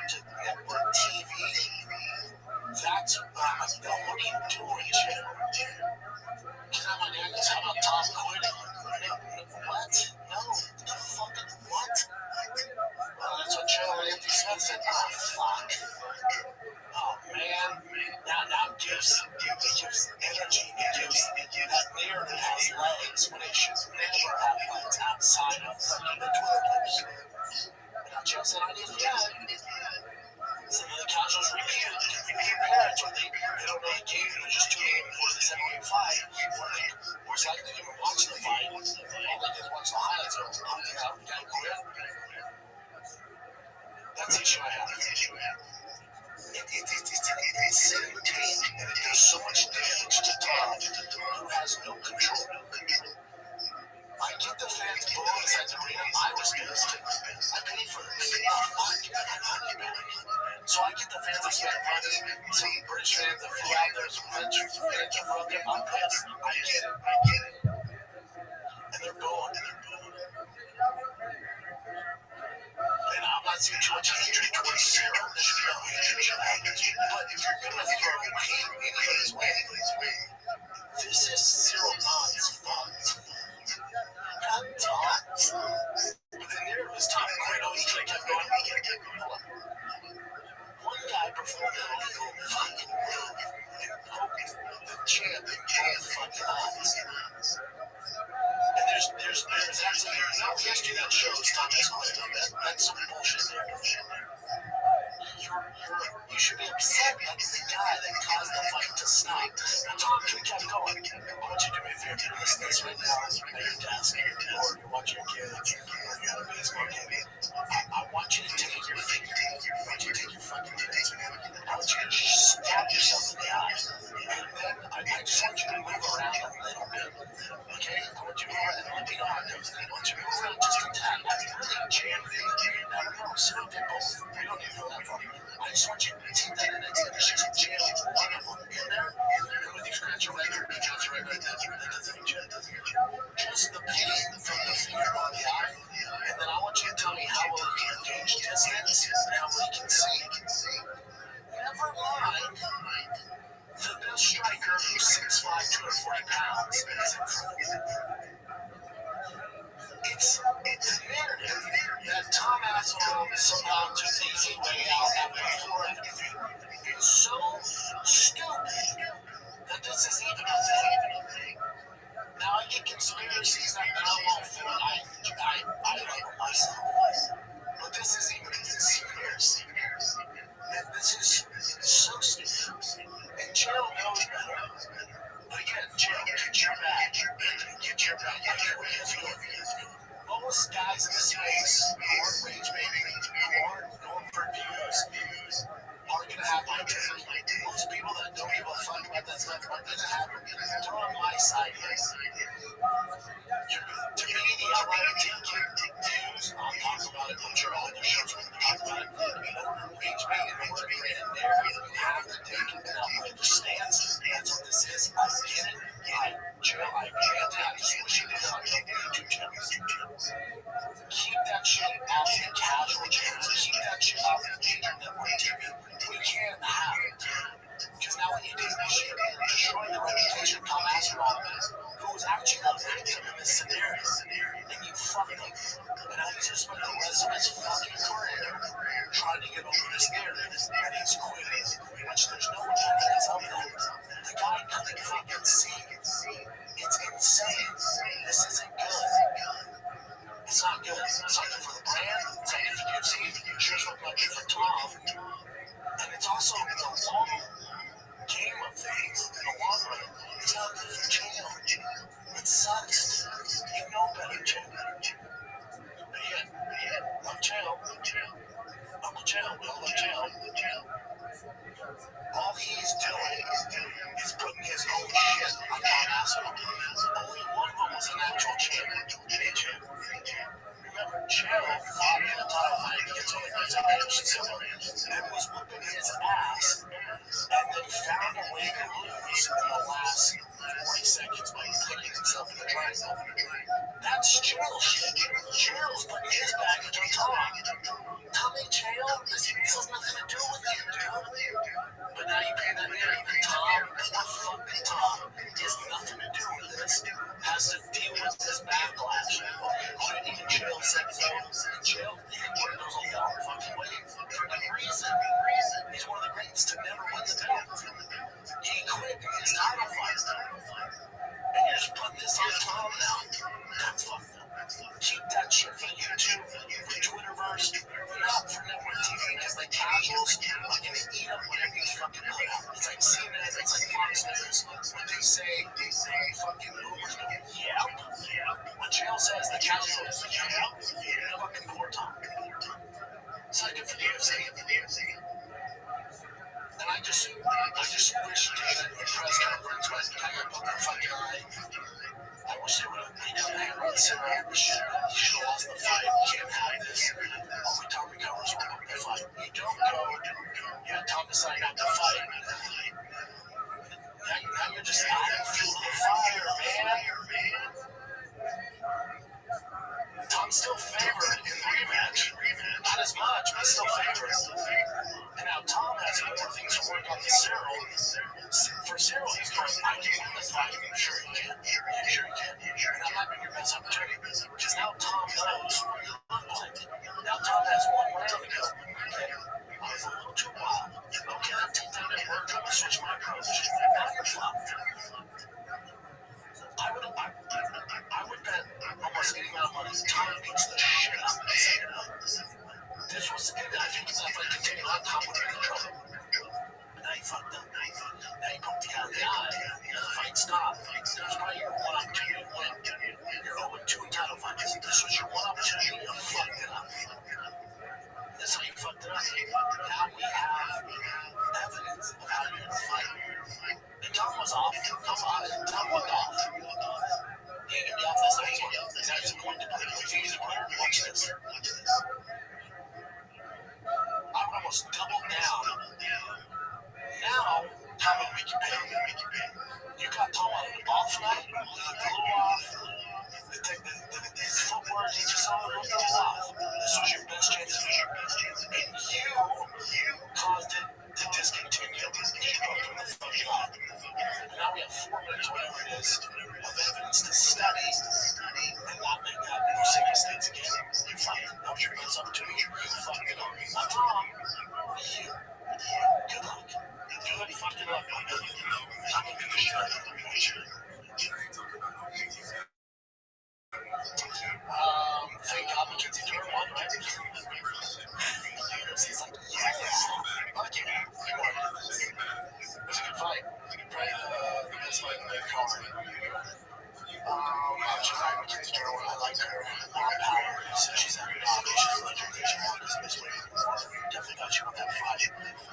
And because one good thing about this Abu Dhabi card is the judges are finally starting to get right.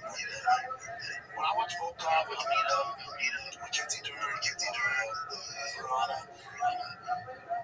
you gotta realize, if you're just getting takedowns, you're doing nothing, whether you do no damage to the person on the box, just damage, you're losing the fight. But what there was is how you get the takedown, you control it, you're gonna win the fight. Those things are done. The judges are educated, they get the takedown, they control. What's the number one thing they say? Damage. So you gotta get the takedown. If you're not doing anything with it, the person on the box doing more damage, you actually win the fight. So you can't just lay prey. You just can't. And this is a sign that goes, okay, we're kind of getting it right. Now, the fight Volkov was fucking terrible. Volkov, your takedown defense, what in the fuck have you been doing, dude? I'm a Volkov fan, Volkov's a monster. A little slow, whatever, tall as fuck. His takedown defense is fucking atrocious. But again, Almeida, and this was going to happen. Whether it was Volkov, the higher levels he gets, because he has to take down a joke, grab him down, and he just searches for a submission. And he was starching all these other treats and supporting that doesn't work at a high level. And this is what I see. You cannot be a representative of your social to smash the UFC if that's your game. You're boring as fuck. It's so boring to watch. And finally, kind of it was just not a touch. You'll never be champion. You're never going to get a top shot. It's never happening. It's not happening. You can't be part of this organization. That was fucking terrible. Oh God, your takedown defense is atrocious. Atrocious. God damn it, fight. He's a weird hero, right? Because he lost it, basketball, and then you want to go and fight. He had this one decision. He's really fighting. He had this one decision. He lost against Silver. I don't think he won it, though. You beat Almeida.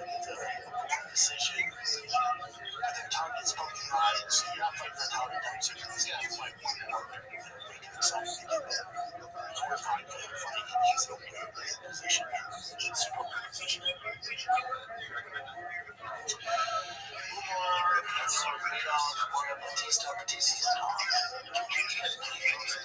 Kid's fucking, he's a dog. My only criticism of him is that second half, 27 rounds, it should be 29-28. Because most damage by the time the fight came close to him in the second round, so I think he gives that round. It doesn't matter, he lost 2-1.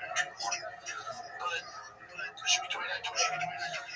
If the only reason I have is when you fight a guy like Warren Nurmagomedov, if you fight a guy like RABBI, the machine, when you fight those guys, in the rare chance they land something which is so in the rare chance you throw a knee when they're shooting it, you throw a head kick like Batista did, you fucking land on him, you have him hurt.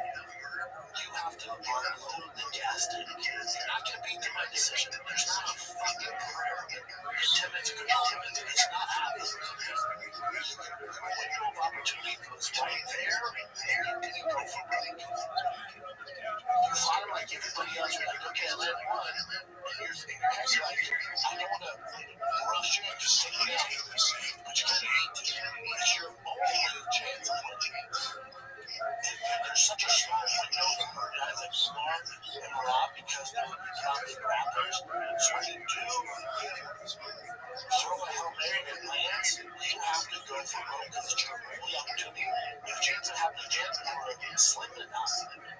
But he treated like you never fight him. Like, all right, I want to sit back. That's his coming in. It's not. That was a fucking unicorn. You have to do take advantage and get him into the fight by decision. You're going to absolutely control the entire fight. You landed it and you didn't go for broke. You should be exhausted after the change. You should just be rode out anyways to decision. You fucked up. You had an opportunity and you were given this opportunity to capitalize on it. Nothing. You allowed him to recover. You fucked up. That's your only way to win. You missed it. So I was talking about those Hail Marys that Corey said they got thrown. It never happened, right? It happened for Batista. Racket. That's a tough one. How about Walker? Heel hook. He's done 4-0, which is unheard of. It's insane. For the most part, they're all it's 4 cans. Don't get me wrong, it's fucking cool to see him. But again, he's at heavyweight. It's similar to Almeida. And it gets a certain point where that's not even going to be an option. I don't know his ceiling. I don't know how his striking is, how his other tools are. I know this for a fact. He's up to 4 guys that primarily have seen him. Cool. And it's so impressive. Listen, that's exactly what you should be fighting. But you're going to tell the point I can guarantee you where this woman is even being available to you, you're going to have to fight her. Then we find out if you're not walking. Right now, it's just in there. Like, you can't pull off those heel hooks before they were going the first fucking round. It's guys who probably are around in a year or two. Once you find actual guys, UFC vets, you're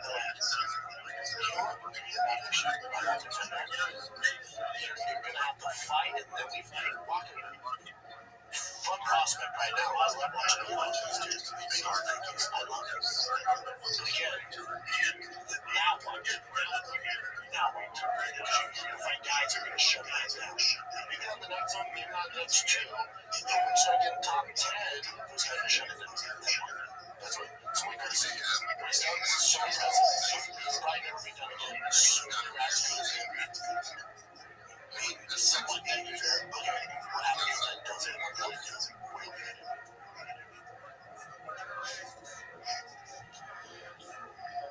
Soundkill, that fucking head kick. I think he killed you, God damn, that might be the cleanest head kick I've seen. It's up there. I heard he was also on the ground. So it's like, oh, yeah, the joints. He was like in the back.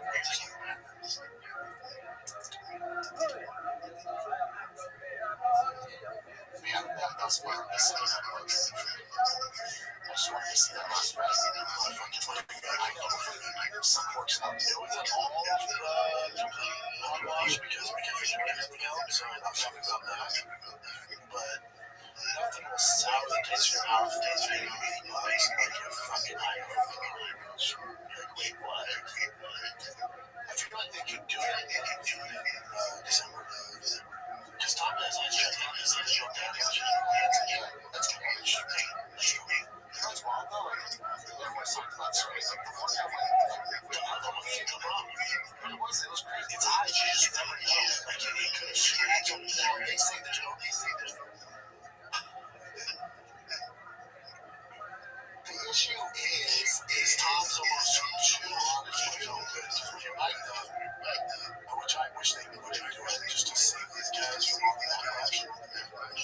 says I can't see.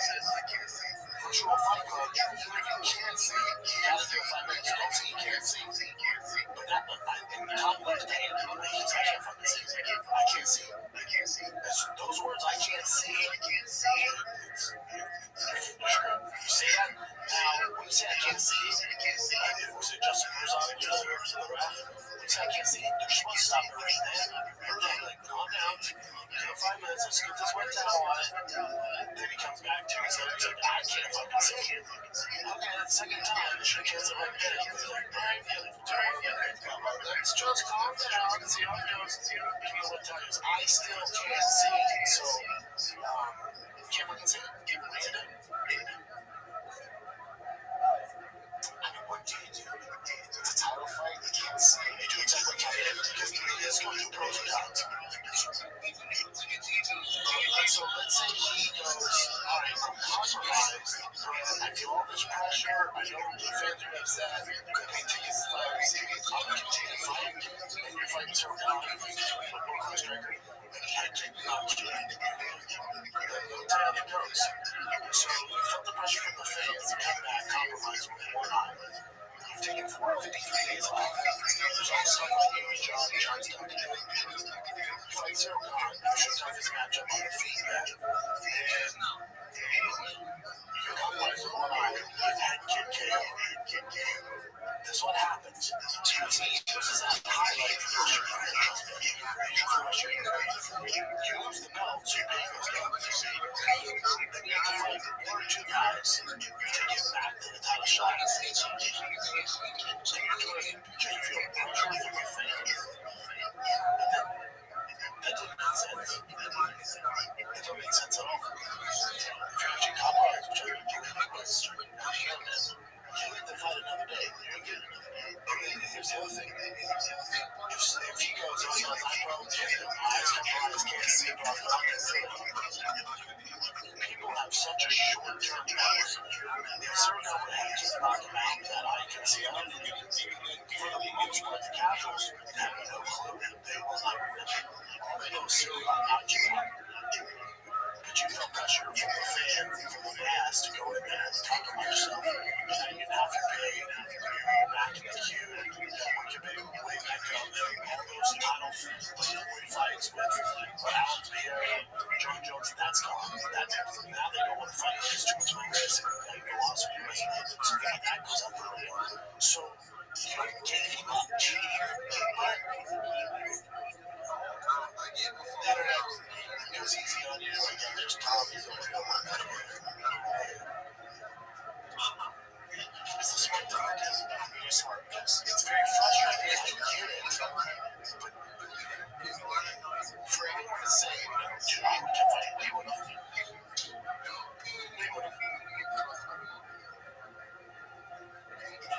There's anything rematch, so. Yeah, I see it. He's a champ. You gotta give the guy his level the benefit of the doubt that he can't fucking see. This was Zero opportunity. Tom did like him up like in your face. Footwork wasn't great. Takedown wasn't great. Shit. He was. Now that realized the law is the walk to the cans. And you got it done. And I find him. So you get to get better version of Tom. Zero's kind of like, okay, I was like, you do what I did. Nope. Because of that, you got it right Tom. Tom didn't go. Zero can. Sick of a break, kids. If you're sick of the ads on this, head on over to patreon.com/TFADK. You can find the kid ad-free and extended episodes. You get a monthly Q&A with myself and Brian Keller. The adventure behind the scenes content. We have fun stuff on there. Some of my drunk stuff. I give Jimmy barbecue, my favorite barbecue. There's a bunch of extra content on there. All this show ad-free, get ad-free, and extended episodes. All this is just $5 a month. Did your Starbucks for a day? Save you $5. You get this ad-free. Get yourself a Patreon. Patreon.com/TFADK. Listen, you ever dropped $150 on a bottle of cologne only to realize you absolutely hate it? Oh, it's painful. It's not like a skunk. It's not going to be lit. It's definitely not. I go to perfumes. Make sure you never have to pay fragrance or fragrance ever again. For just a few bucks, you can test drive the real deal. Dior, Tom Ford, Creed, my favorite Authentic designer scents without the full bottle or can on it. Here's how it works. Micro perfumes let you sample luxury fragrances. It took me almost 3 weeks to actually bring my emotional back home.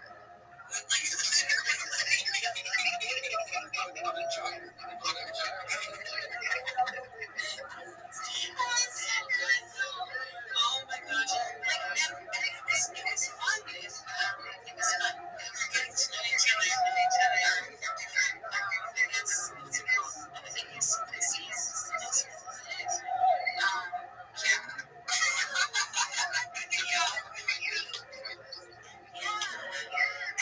but this is what we're doing here, right? With more public face, representatives of the empowered citizens as well. And we want to be available for all sorts of different kinds of crises and weirdos who want to participate in this conference.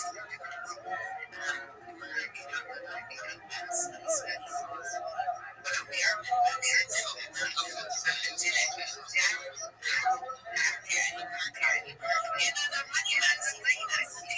that's why we're trying to know why. I was going through as much different emotions. Let's take this one cycle time. What it is. And I see the emotions. I observe. I do the thing. I take necessary precautions. I am actually actively paying very close attention to my burnout risk. It's really, really hard. So I did what I had to do to prevent burnout and to, take care of my stuff. And I just realized as soon as I could understand this,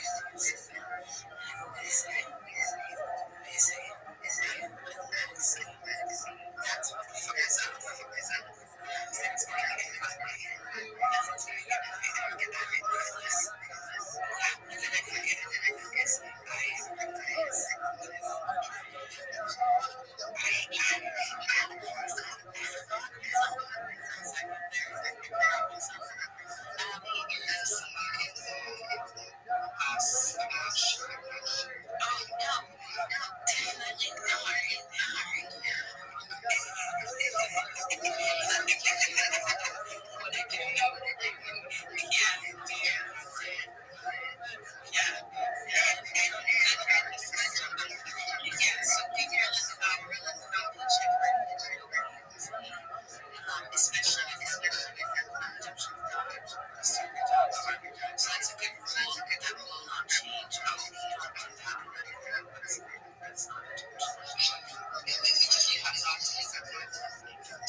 some rents going on to pay them rent below the range. So as I was telling you, when you want to look at the chart, you better understand such a project happens. The next person, right, is not on average a trader. Should have important price levels, right? You should have the structure and about the important price levels. So once you've been able to sort out the structure, basically like the business is usually business to understanding what is going on with something, and then you look at the important price levels. So you've been able to now look at the structure of any type of entity within the range and get a bring out a more kilo range, and it's currently 808. This is pocket-sized files. You can try and expenditure on terms, okay? Think about it. You're saying that you should afford it, let's say an order in one game. I was like, oh my god, that kid smells great. Right? I'm not a real designer brand, it's just a few bucks per sample. Real dudes don't knock off the real fashion and straight to over 500 fragrances, right? And unlike subscription boxes or shady discount sites, micro perfumes give you bits and matches to authentic inspired fragrances. The real deal, affordable, and ready when you are. Alright? So, if you're into this, you want to try it out, man. Like, we're talking random $200 bottles, hopefully you smell it, you thought you would. Find your scent, sort it. Yes. Look at this, mate.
So make today, get up to 60% off at microperfumes.com/shop.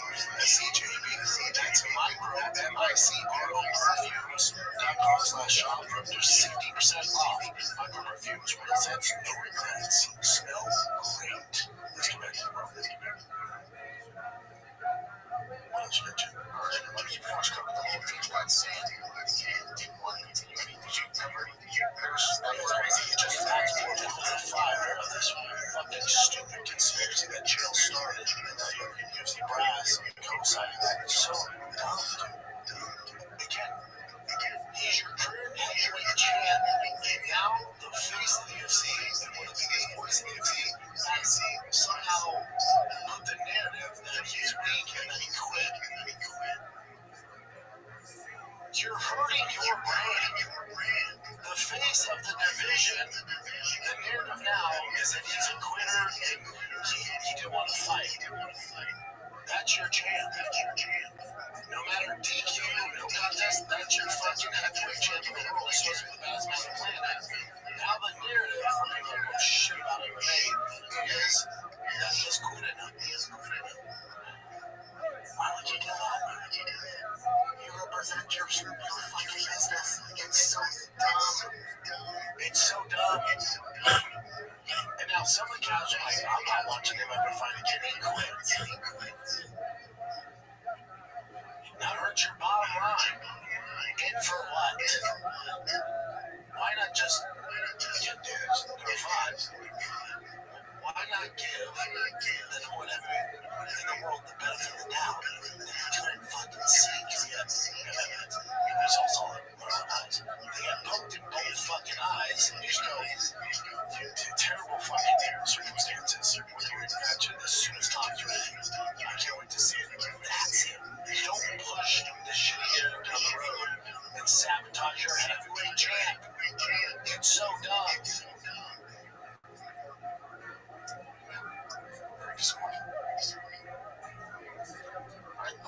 it's not this. I'm sure you've seen this all over the place already, but the hot knife, Tom Aspinall. So basically, Tom Aspinall does a vlog, and then also UFC guys are on mics as well. I'm not sure whose mics they were, but it was part of the UFC broadcast, but then the UFC didn't publish it. Tom published it on his own YouTube channel with Daddy Mormon and some seemingly at a very low level.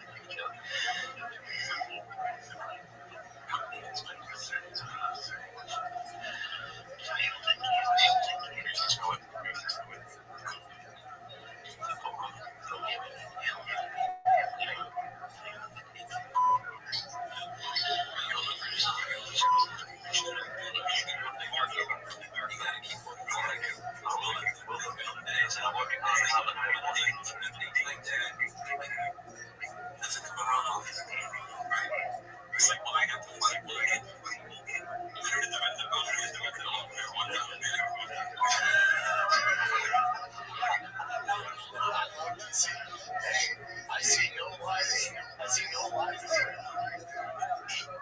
It's just like it's tough because he calls it fight.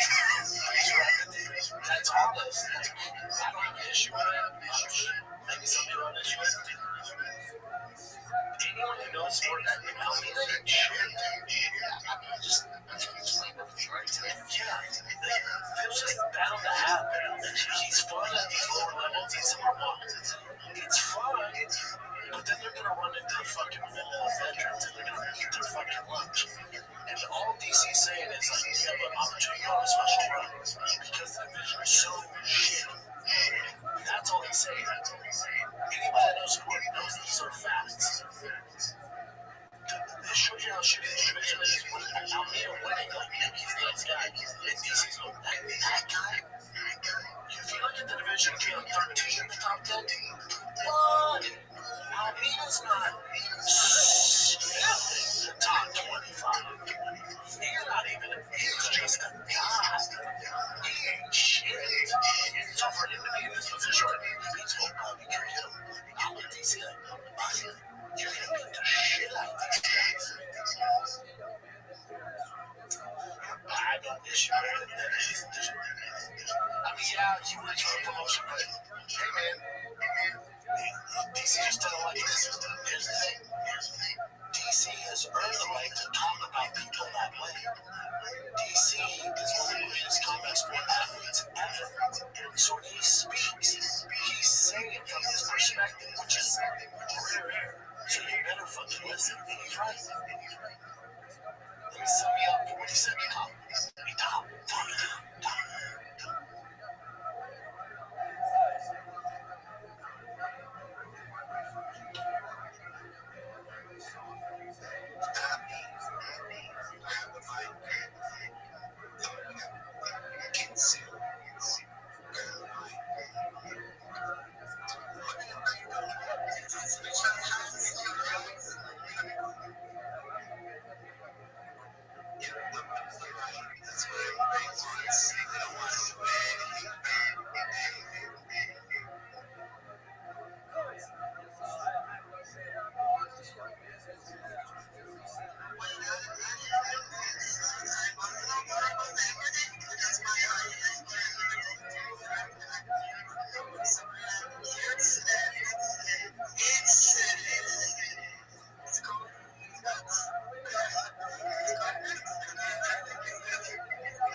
This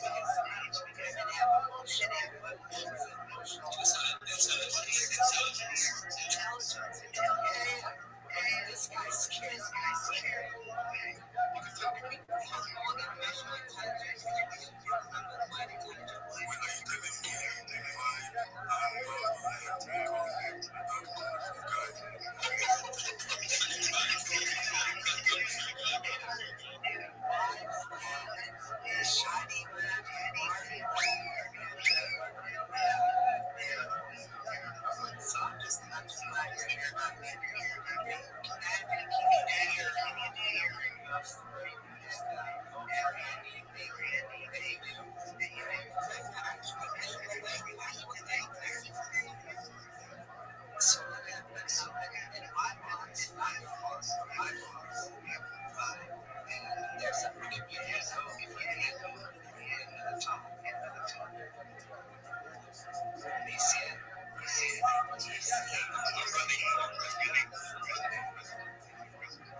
This division's so fucking weak. You have an opportunity to just range in, collect all the cash, and tons of money cash and keep defending. They're terrible. Thomas, yeah, I know. Yeah, man. Just does jiu-jitsu for 2025. And if he wins, that might be the next opponent. That's how shitty things have gotten since I left. Tom's like, I know, it's crazy. White man have a good day. That's happy. We all know this. I'll let DC for that. Yeah, it's cool. I mean, what do you think about like the UFC now? Because once again, I don't know who's watching the regular UFC now bringing up a Tom and stuff. Is that kind of like what they really like, right? It's like, maybe it's cool. Let's go here. This is like John Jones had this gun with the band, right? Yeah. He has his avatar for Twitter. Because people call him Doug for Tom Aspinall. So if you follow Tom Aspinall, to go to the fight, he put that little eye patch on the like right after. Yeah, Tom's performance in the round and vision series. And after seeing that, Tom would be John. Might be wrong, and I want to see the fight. But if I'm John too, I'm like, I'd definitely be better guys.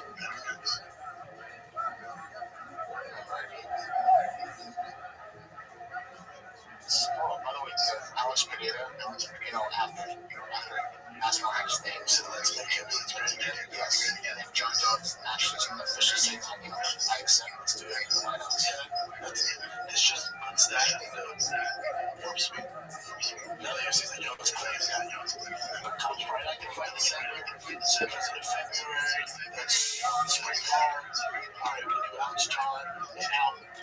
winner of that will fight Alex Cero. That's a real thing.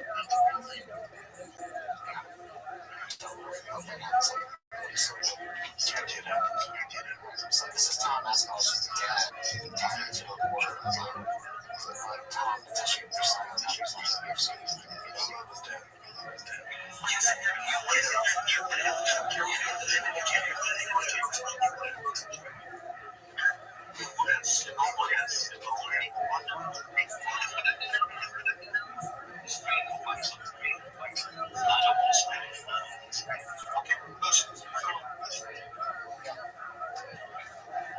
So he's saying after a third fight later, after you finish the contract, you want to months. I don't blame him because let's go through Tom's fights. Tom fights Cyril, beats him. Tom fights the winner with Alex John, beats him. Then what? Volkan, Amina, Chris Blades again. Sergio Pavlich, like there's nothing for him. It's like he really can't shit. Okay.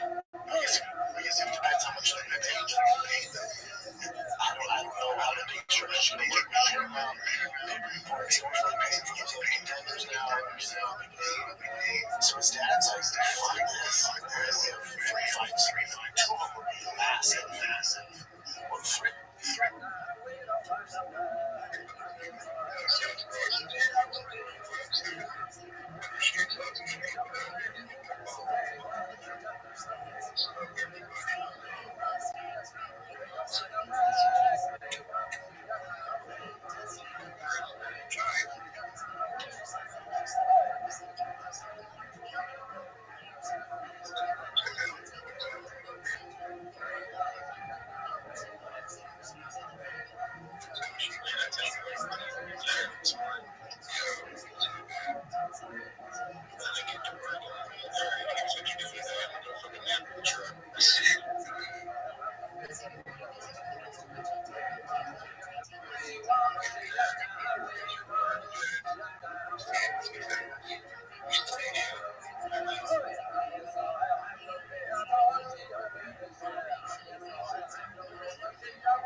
it's very systems.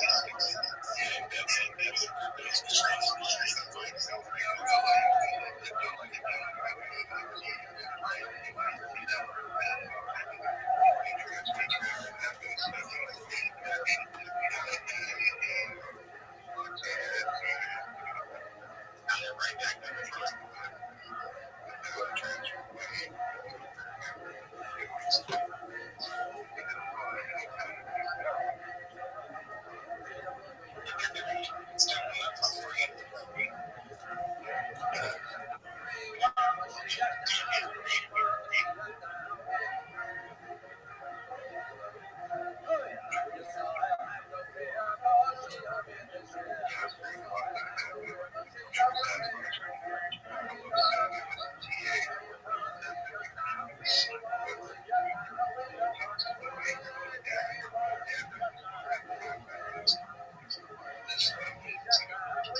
If you look at some of Mackenzie's performances, part of me thinks that she has a little bit of Holland thing going on where she just has a racial potential. That's true. I think she's better. It's hard to say this, but she's finding her time. But I think she's better than what she has shown. Her performance against Angela Hill, that had to happen that night for Angela Hill trying to get through that fight.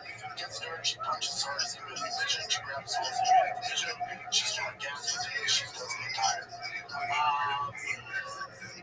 Right about some of it, I think when Mackenzie Garrett, one thing you should celebrate is remember she was famous before she came to UFC. Her dad, PGC legend, she was an ADCC champ, she was a Naga champ, World Jiu-Jitsu champion. So she has fame in that aspect. It's very rare. Matter of fact, she's one of the second ever to achieve that much jiu-jitsu and become a UFC champ. It's very hard to do. Because usually they don't just transition great. If you think about most jiu-jitsu practitioners that are straight jiu-jitsu, like Mackenzie Garrett is, I mean, straight jiu-jitsu, to come over to the UFC and become UFC champ, it's so rare. That should be celebrated. Now, also the pressure is she's an attractive girl, which is super rare in the UFC women's division. She's attractive.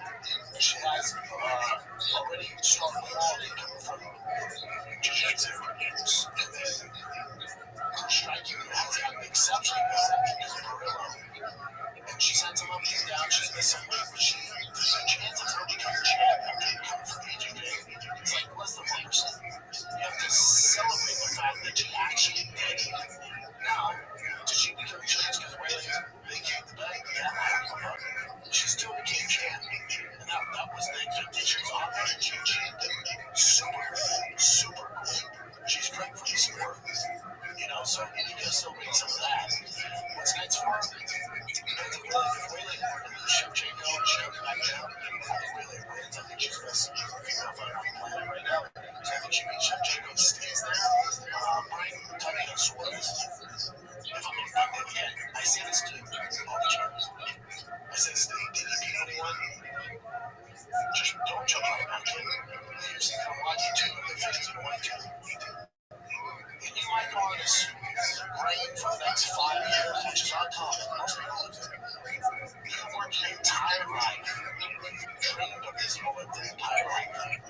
We don't know what's going to happen in the next 5 years. But we know you can't just wait out 2 years, 2 year and a half. You maybe have 8 months.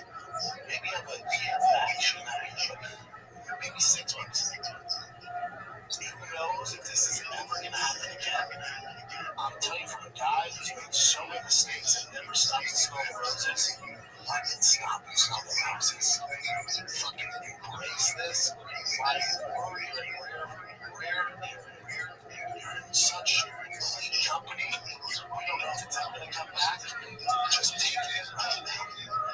Go do all the marketing, do the shows in Brazil, come over to America, do all the podcasts, do all the shit, build your name up, keep those endorsements, which you should have in millions of her words and the way her personality. Please soak it in, though, because we don't know what's on the other side. You worked your entire life for this. Don't rush back in. I'm not saying you're not going to win, but it's fucking tough. Once you're the king, once you're the queen, it's fucking tough. She should find ways to watch the she's trying. Twice. Max. Let's go.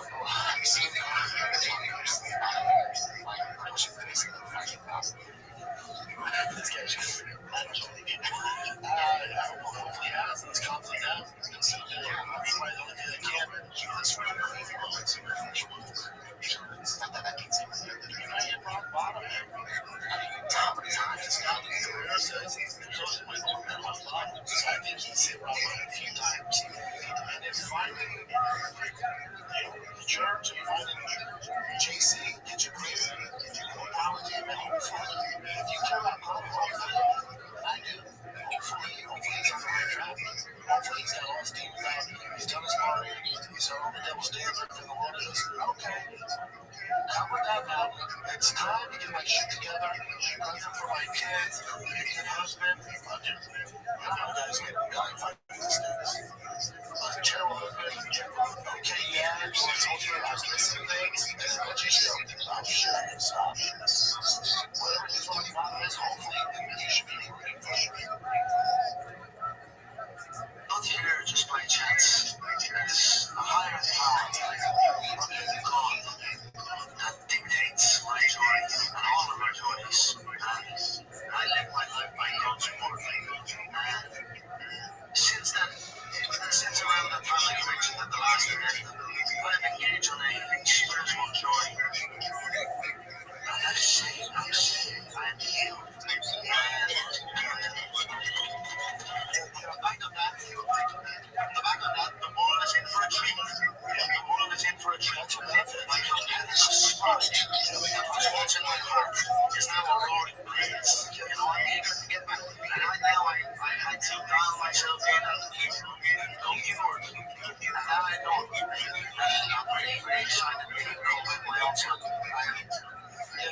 kids, his wife, said they care about him. Like, if he actually gets a shit together, yeah, it's not something that happens overnight. So he's like, I'm thick. Nah, we have a lot of work to do and stay on the path.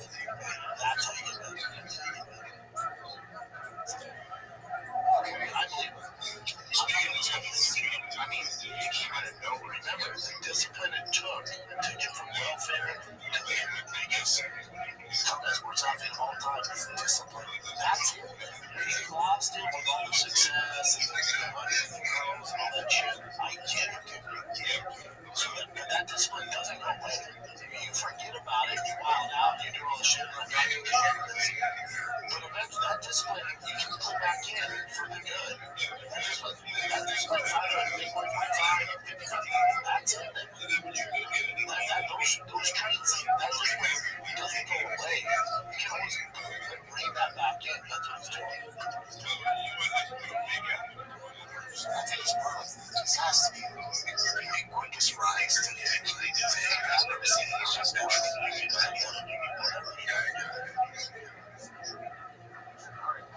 this is an interesting one. Jones recently retired a few months ago. He was discussing about his mental health, just all sorts of things. People are doing so much better. And he's like, oh, he's been way better.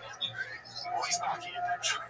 In his retirement, he's fighting freaking that's in Barbosa. Which he was so much fun. Like, that's as if he's going to get out there. It's really fight for him.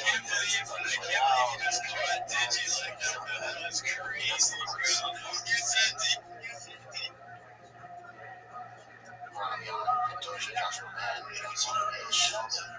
He's fighting more such not that good. It's actually good Joshua Man's fucking good. Joshua also had another progress. Poor James weekend was fighting like I did. They have quit putting him on the programs. That kid's must see TV. What do we do? I mean, he's so exciting that maybe you want to see like a crazy league. Either he gets knocked out or he knocks out. They're crazy knockouts. Well, yes. This one's a weird one. I just saw this one. He's training, I think it's on Star now. It's freshman. It's freshman. Before he did this podcast, he said, there's one of those things on his face that goes to sports. He said he was on the street and it's like it's just like it's not speaking French. He doesn't go into his town. You're fucking tomorrow now. That's what a bunch though. Has to be. There's always discipline. I mean, my joke kind of jokes up in the street because they think he's French. I got joked because it's French. That's what he was all about. He just moves on.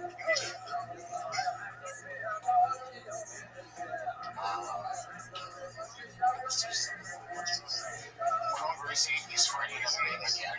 Now UFC obviously. Yeah. That's going to be Victory Fighting League. December 12th, he's fighting for a title there. Yeah. I don't know what he's doing at the main. I mean, he's just constantly just ready to do it. What's this one? Oh, this one. So, fighting Victor Belfort hair transplants. And then this one did to his face though. Oh, it's really well, yeah. The beast, dude. The beast. I didn't know I could do that. That would be a side effect. Just back in the day when that part was the hair plant.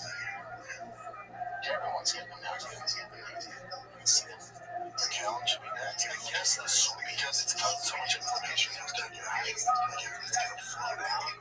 I haven't seen that before. That's the first time I've seen it. Well, it's sticks. It could be Callan. This is just a simple forms of candidating. It's so stupid.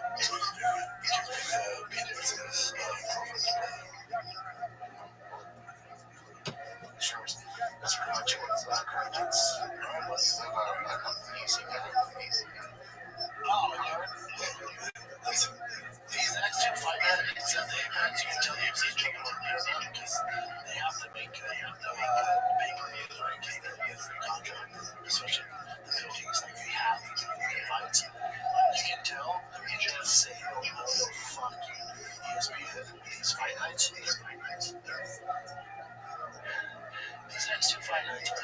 so fucking terrible.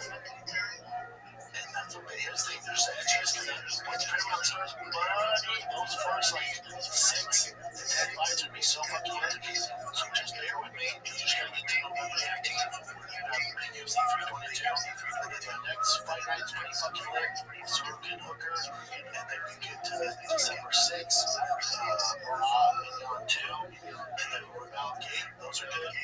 For the next 2 fight nights, I apologize. It's not UFC. It's just what we have to do. Alright? It's just what we have to do. We're saving all that good stuff for you guys. Prepare. That's what this is. So just bear with me. Just bear with me. Dog shit. Dog shit. Okay. Is that it? That's all I get to talk about. There's not to see your Sure knows it. That's it, guys. Thanks for watching. I just got no name. If you want the show completely ad-free, I'll pretty sure years ago. Party Kids ad-free. Extended episodes. All the ad-free. Shop show ad-free. You get bonus content. You get 2 Q&As a month with me or Talon or Steph. Me checking out extra footage on there. I do some car stuff. I can check my favorite barbecue spot. We got a bunch of fun stuff on there. So head on over right now. It's $5 freaking bucks, dude. So get your Starbucks for a day. Get your freaking Happy Meal for a day. And you get some fun stuff ad-free. It's patreon.com/TFADK. Alright, kids. Love ya. Be nice to each other. If you see me at the baseball fields this weekend, come say what's up. Love you guys. Till next time. I'm out.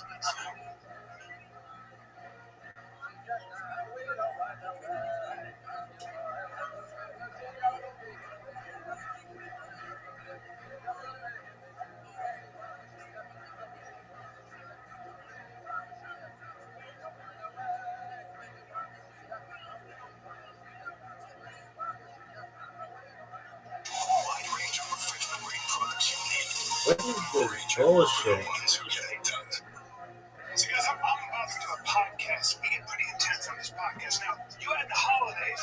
Things get a little stressful. You got to pay for, plane tickets. You got to plan for stuff. Everything's crazy. Kids, you don't know what to get on. Yeah. Now, you want to be sleeping. You got the sleep shot. Just very quickly. This is a science-based sleep formula. You know, thiamine. You won't know. It doesn't matter. You got magnesium, glycinate, kava, all kinds of stuff. This stuff is magic. That's incredible. But I love you, and I love this. This is the Magic Mind Max. And let's go through why it gives you energy. Because I need a little energy, but I also need to stay calm. I don't want energy. You know what I'm saying? I don't want to be jittery. You got lion's mane mushrooms for cognition. You got radiola, and cordyceps, and matcha, all that stuff is antioxidants and gives you a lot of energy. Now, thiamine, turmeric, vitamin B, 2, 3, 12, all sorts of good stuff. Mainly, let's be honest, caffeine. Tired caffeine, release animal encapsulation, not gonna crash. Listen, kids, all the things you have on the shelf. Why don't you add some Magic Mind for yourself? Hey, how about this line? What's on the shelf? Magic Mind. Hey, you know what I'm gonna give? What do you think? 25% off? Hey, we'll check in 50% off. How about 58% off? Oh, are you Santa Claus? I'm Santa Claus. I'm a muscular Santa Claus. Cyber Monday, everybody. 58% off. It's the best deal of the century. Black Friday just got a lot better. Yeah, Black Friday, Fiber, freaking Cyber Monday. Black Fiber, Cyber. You know what? I Fiber and Cyber. That's what happened. Take your Magic Mind. I said Fiber, Cyber. That's exactly right. And I literally reached for it and I said, shit, I want to do the ad now because I'm taking this before we do the podcast. I don't want to wait because I want a little extra. You know what I'm saying? You got holiday stress. That's it. Let them help you out. Go to Magic Mind's website. Go to Magic Mind's website. Go take a look at what they got. MagicMind.com. We don't use the Max here. They're using the sleep. I love it, bro. I love it, bro. Come on, man. Let's go. Maintain your energy for holidays, more Halloween parties, long shopping days, whatever it is. This is what I start by.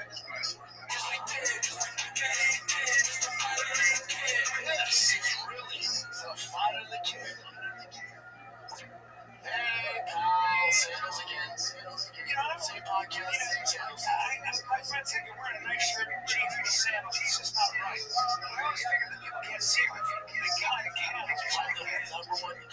I get my hands, I get my legs. Is that right? I gotta start wearing shoes. It's just not your thing, dude. I gotta wear my shoes. Listen, we talked about this. You know, there are certain places I feel you should dress up. One is church.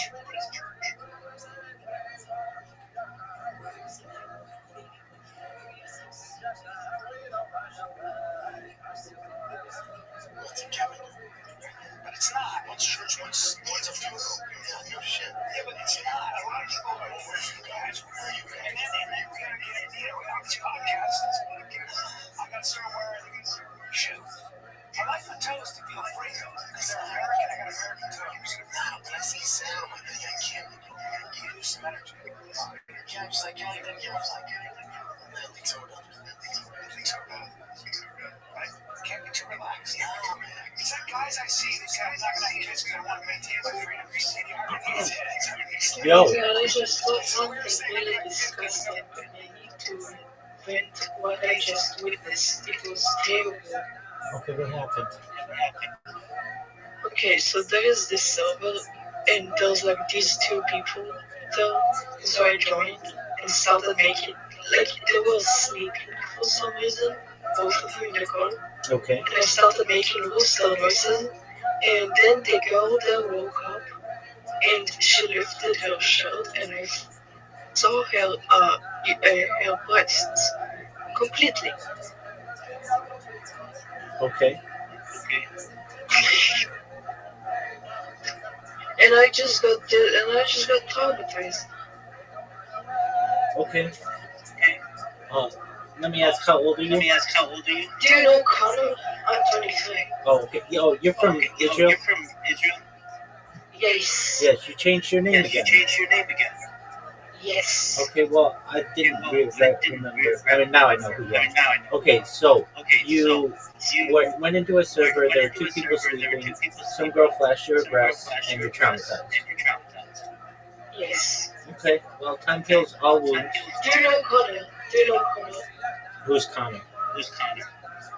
He gets here on this server, supposedly, for what I heard. I mean, there are a bunch of Connors in here. There are 23 other people. Oh shit. Connor the Hut. Connor the Hunt. The Hut. The Hut. H-U-T. Oh, Connor the Hunt. Doesn't ring a bell.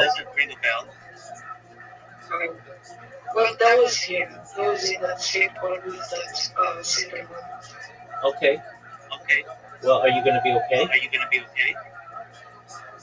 No, I'm gonna kill myself. No, Don't talk like I'm gonna that. kill myself. Don't talk like that.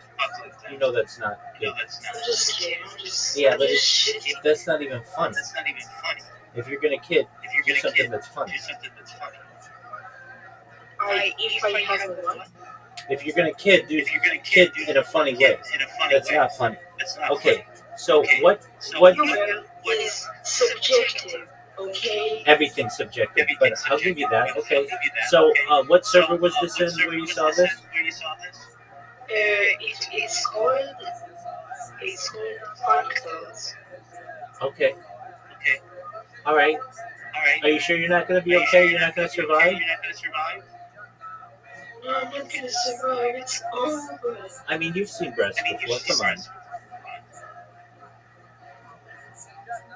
No, I'm an incel.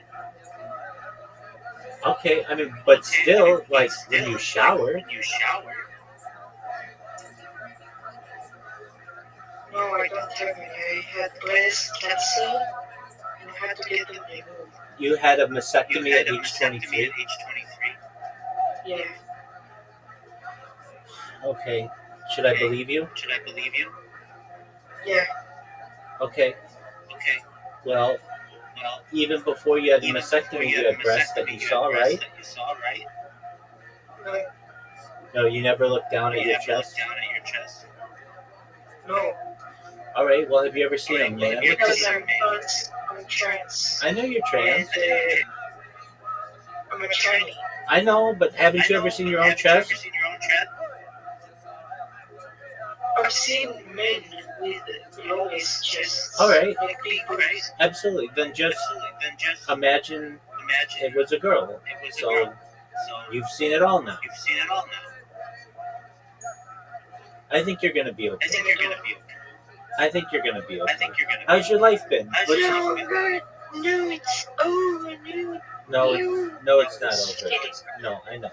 Okay, so how have things been in your life? Long time no speak. Israel has a tyrannical prime minister, and he needs to go to jail. You aren't the only person on earth who feels this way. It's a common feeling in Israel.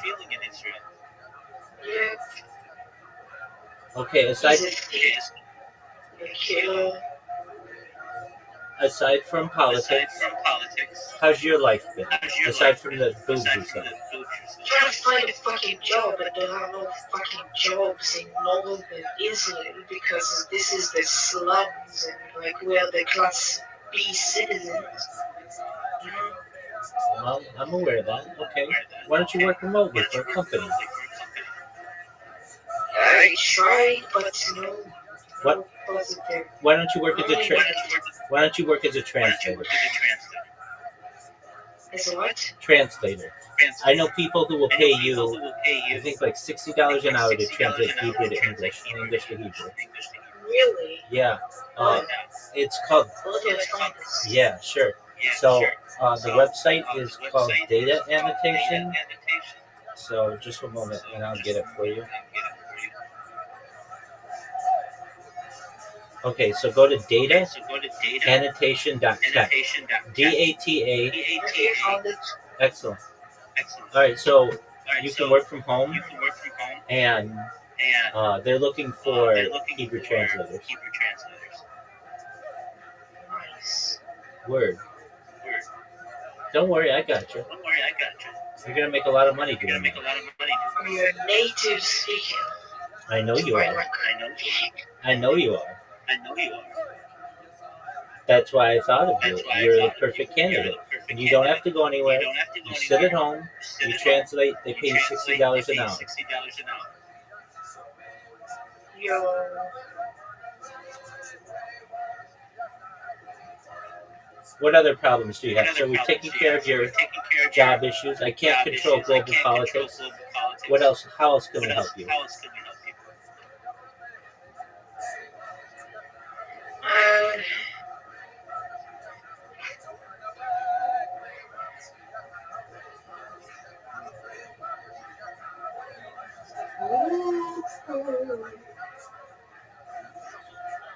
What other issues do you have? $5 in an hour? Are you kidding me? In here we get $10 an hour minimum wage. Okay, well, that's not very good. There, it's something like the minimum work is $20 an hour, but I believe for Hebrew translators it's $60.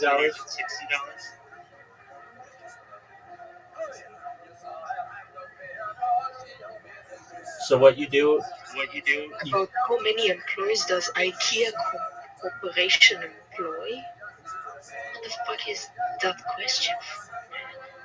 Okay, apparently. Don't do the test right now. Take some time to do the test. No, it's easy. Okay, but they're going to test you on things that, and if you don't pass the test, then you can't get employed by them.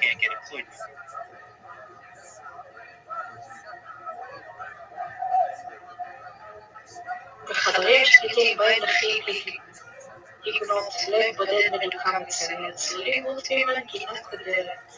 ועוד צללים רודפים תחת הערך. Hey, calm down with the jibber jabber. Calm down with the jibber jabber. All right. So we took care of the job issue. Yeah. Hebrew, modern Hebrew is about 145 years old. So calm down with it for right now.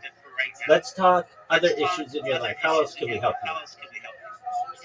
No issue. Okay, well that's good. How are your friends? I have no friends.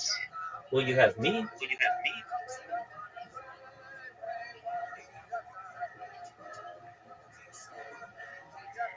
So you have one. Honestly, I have a serious question. Go ahead. Very serious. I'm ready for it. Am I crazy? No, no, you're Is something? no, you're not. You're just going through. Let me finish. Sure. Does this? Let me give context. Absolutely. I just need a second opinion. Okay. My mother has a tendency to hide everything from me. Yeah. So, a few days ago, she told me she was going to the doctor to check for breast cancer. She quoted, I'm going to check what is its lump. Okay? Now, I'm scared now because she's been suddenly very nice to me. And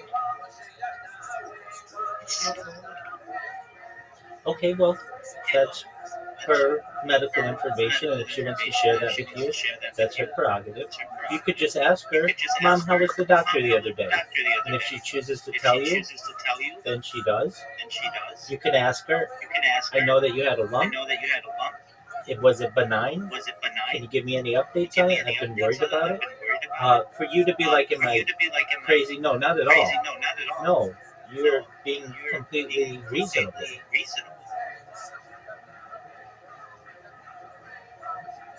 Don't think I can ask her Why not? that. Long story. Not long stories. Not long stories.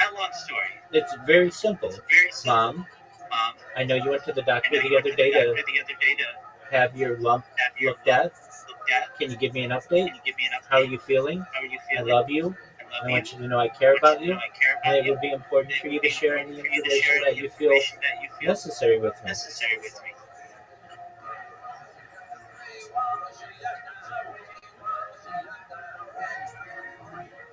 You can do it. You have the courage. Yeah, I'm going to try. You can do it. Bye-bye. Bye-bye. Come back soon.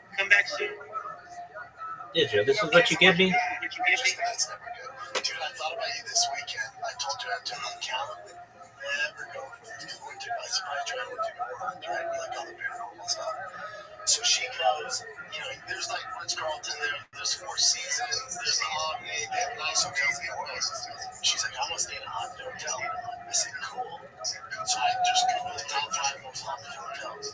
We find it, right? Like this time freaking haunted hotel. The issue with that is the Rose is very old. So when you stay in a hotel that's haunted, it's like they did a alcohol. Everything smelled like gold. But then we did so she didn't know what we were signing for. We get there, she's like, I'm like, you want hot thing? Omni's not hot thing. You want hot this on? So we find out there's an old hospital that had a ton of disease. So this place was used as a shelter. So thousands of people died. And it was sold. And she was like, what? This was a hospital, baby. This is it. This is it. So we were in a hotel that bunch of shit. I was like, great. Those one guy. That's great. And then we hired a private tour guide to go into the cemetery. So we're in the cemetery at 11 o'clock at night. He has like devices and stuff. So I like the history. I think like everyone's dead. Everybody's dead. There's like family. There's this huge freaking cathedral pump. So like parade and stuff like that. So there's all that. He's going through like some things. People like there's some old people games. Gives me a device. This is something you never played. And then he takes us around to like this haunted house. My dad, my father, she had a big horse story. And she took slaves. She had slaves. And when she disciplined, she tortured them. She took them out. And if they backed out, she would put human feces in their mouth. So they're not shut. They call it house of horrors. That's pretty bad. But everything else is on. So we see that. And then between, because you're with them, then between we go, he's like, I'm thinking this, and then it's not like a tourist spot, it's not a tourist spot. So we know that that's been we're sitting out talking about it. And he's like, he's exactly the same. He's a ghost, he looks normal, everything like that. And we're talking, he goes, yeah, my partner hates us. Now, whenever someone says partner, it's, I assume, like, I'm going to call you like a partner. as soon as someone uses the term partner in my mind, like, oh my gosh, which all kind of that's a legal as soon as my partner's not into this stuff, he starts going about how he thinks. And I just go, man, I'm not at this point, I'm not trying to figure it out. I said, I can't figure it out. Because I get that all the time. I'm like, geez. I was like, maybe I can't do my know, just get very flat. What am I you on?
I started seeing all these things in my life, like, oh my goodness.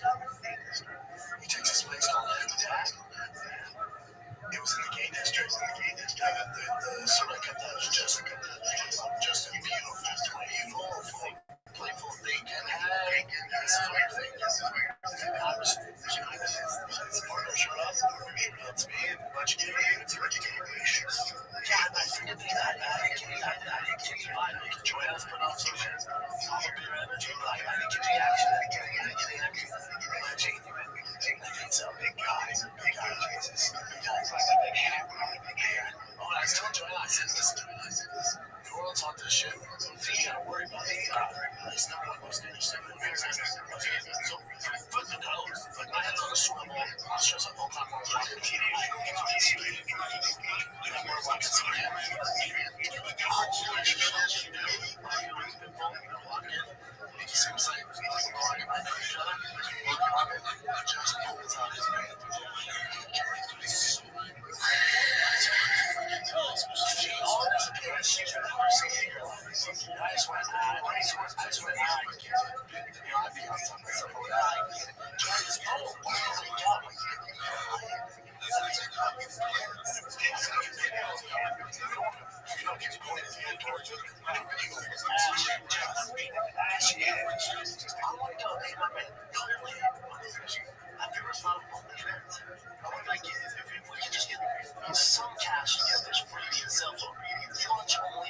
That's what you can just have him. You can just have him. There are people that would like to see that big flaccid hanging piece of pigs with like all over the street. People like to pinball. Yeah, some guy. Real superhero. Yeah, some guy. I enjoy it. I don't feel any fun. No, I'm gonna take it in. I'll take it in. Enjoy it. I don't know if I mentioned that I did that. I was a kid. I tell you this. I'm supposed to do Amy Poehler's podcast. I say about that. So I'm supposed to do Amy Poehler's podcast. Yeah, her assistant reached out. She was like, hey, storytelling Amy. It's a big podcast. Love it. She's been Amy for many years. I've talked to her a long time. I love her. I've been busy. She's been busy. She's been busy being super successful. She's busy killing money. So but it's cool because I know her. We've always had a great rapport. So her assistant reached out and so we talk. They give me a list of questions and all that. We go through it. And I have to do it like a actually I found out I was actually a Zoom first because somebody comes on the internet and then talks about the person there. And I used to say your eyes in front of them. So I was like, okay, great. So they have to make sure that there were cameras on the camera. And I was on my phone and I was on my laptop. Of course, phone I got. So I schedule that and I get on. Now I'm on, and now I got to do it through Facebook Live. You gotta. I don't have to do any of that. So he's got me on Facebook, and I'm like, oh, jeez, I'm doing this thing. And he's like, okay, can you see it? I'm like, I don't see anything. So let's screen share with the guy. So now I'm screen sharing with the guy, and he's trying to configure my Facebook page so I can get to a point where I'm there. And then 20 minutes in, I'm clicking everything. I'm like, he's going, okay, this is really good. Just make this sense. I'll get this one. I'll take this. I go, wait, so when are we doing the podcast? Because the podcast is Friday. And I go, this was just a test run. I go, oh, it's Friday. Okay. All right. How are we going to do that? So is Amy, okay, so how do I do the same thing? I said, where are you listening? I said, where in all Los Angeles? My address. Okay. So I was like, okay. And I just, anyway, so we can get everything happening. Friday, it's just Friday. Yeah, rehearsal. Yeah, and I'm waiting. My producer, my podcast. After this, I'm like, and my producer calls me, hey, did you know that Amy Poehler podcast? Do you know it's a scam?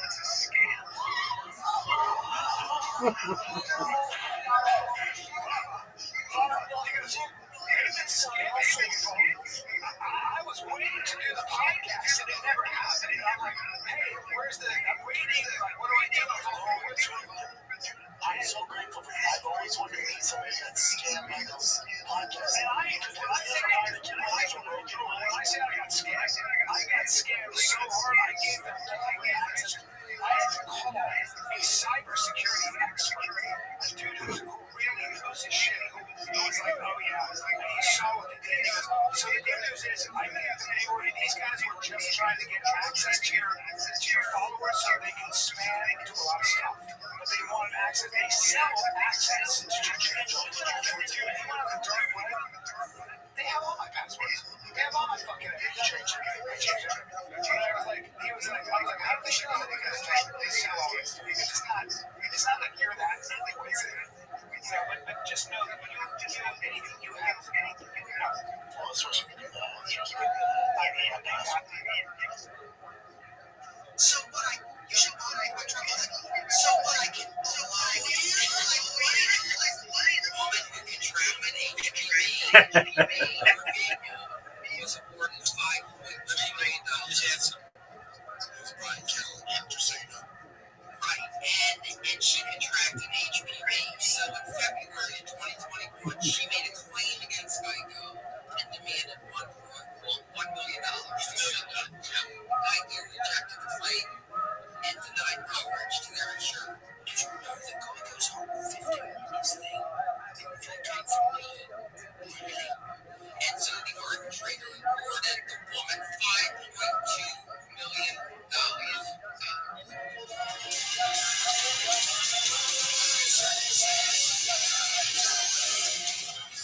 Well, can I try? So, I can blow you. you contracted H.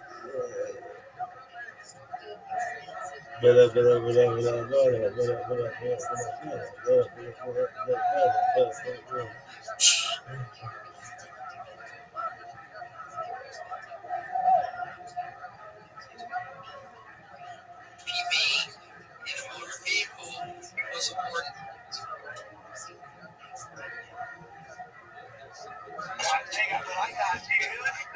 I even texted Amy and I was like, DM Amy, I was like, hey, so your podcast, I'm waiting, but nothing's going on here. She said, no, I didn't even hear you. I didn't hear you. Meanwhile, but it's been going on at somebody knows who's a comic. I can't remember her name. It's like, she got taken too. Well, they probably knew your special came out. They tried doing some PR. Exactly time to do it. It was so good. You know what I mean? Like all the questions. Like, Amy can't wait to talk to you. They know somehow that I know her. They do their research. It made sense. I was like, oh, she'd have an assistant reach out to me. But, so you're on your phone, so you try to laptop and said you try to FaceTime. That was the right one. He's got my laptop and he was trying to tell me how to do it. And I was like, oh, no, FaceTime. He goes, let's try to screen share. Would you like to screen share? Like, and I tried to like, and I was going to, we're always pointing out, here, oh, dude. Yeah. He sounded Russian. Where are you from? I'm Israeli. I was like, man, I'm Israeli. You're Russian. Yeah, you fucked up with that. And then I said, I had it all recorded. So I sent it to my son. He's Russian. Those are Russian. Yeah, they got it too. Did you show his face, Brian? No, of course. He got it in my minute business suite. Damn, dude. Yeah. I got out. Like, damn. And I was all bummed out, so I was like, oh, I got blown off. Because we were ready to get blown off. What's going on there? And I'm really good at that. Like, I had a guy, the sophisticated operation Jamaican guy was like, the way they did it was interesting. They did it like, you want money? Great. And I said, that's the whole thing. And they said, where do you send this? And I was like, oh, because they tied it to some like subscription I had that showed me how. I was like, I fought for it. I was like, I looked at it and I was like, and they said, all we need is for you to pay the taxes on it. So I was like, oh, okay, perfect. How much? It was like $2,800. I was like, $2,800? And how much do I get? Like $42,000. I was like, where do I send the money? Where do I send the money? Tied it to some subscription I had and showed me like how. And so I was like, no, I didn't like fall for it. I was like, I looked at it and I was like, and they said, they had this whole thing, and they said, where can we send this? And I was like, oh. And I'm really good at that. Like I had a guy, this sophisticated operation, this Jamaican guy was like, the way they did it was interesting. They were like, you want money? And I was like, great. And they said, they had this whole thing, and they said, where can we send this? And I was like, oh, because they tied it to some like subscription I had and showed me like how. And so I was like, no, I didn't like fall for it. I was like, I looked at it and I was like, and they said, all we need is for you to pay the taxes on it, right? So I was like, oh, okay, perfect. How much? It was like $2,800. I was like, $2,800? And how much do I get? Like $42,000. I was like, where do I send the money? Where do I send the money? And I had this guy going all over Kingston, Jamaica. I Western Union. And I made him check in for 2 days.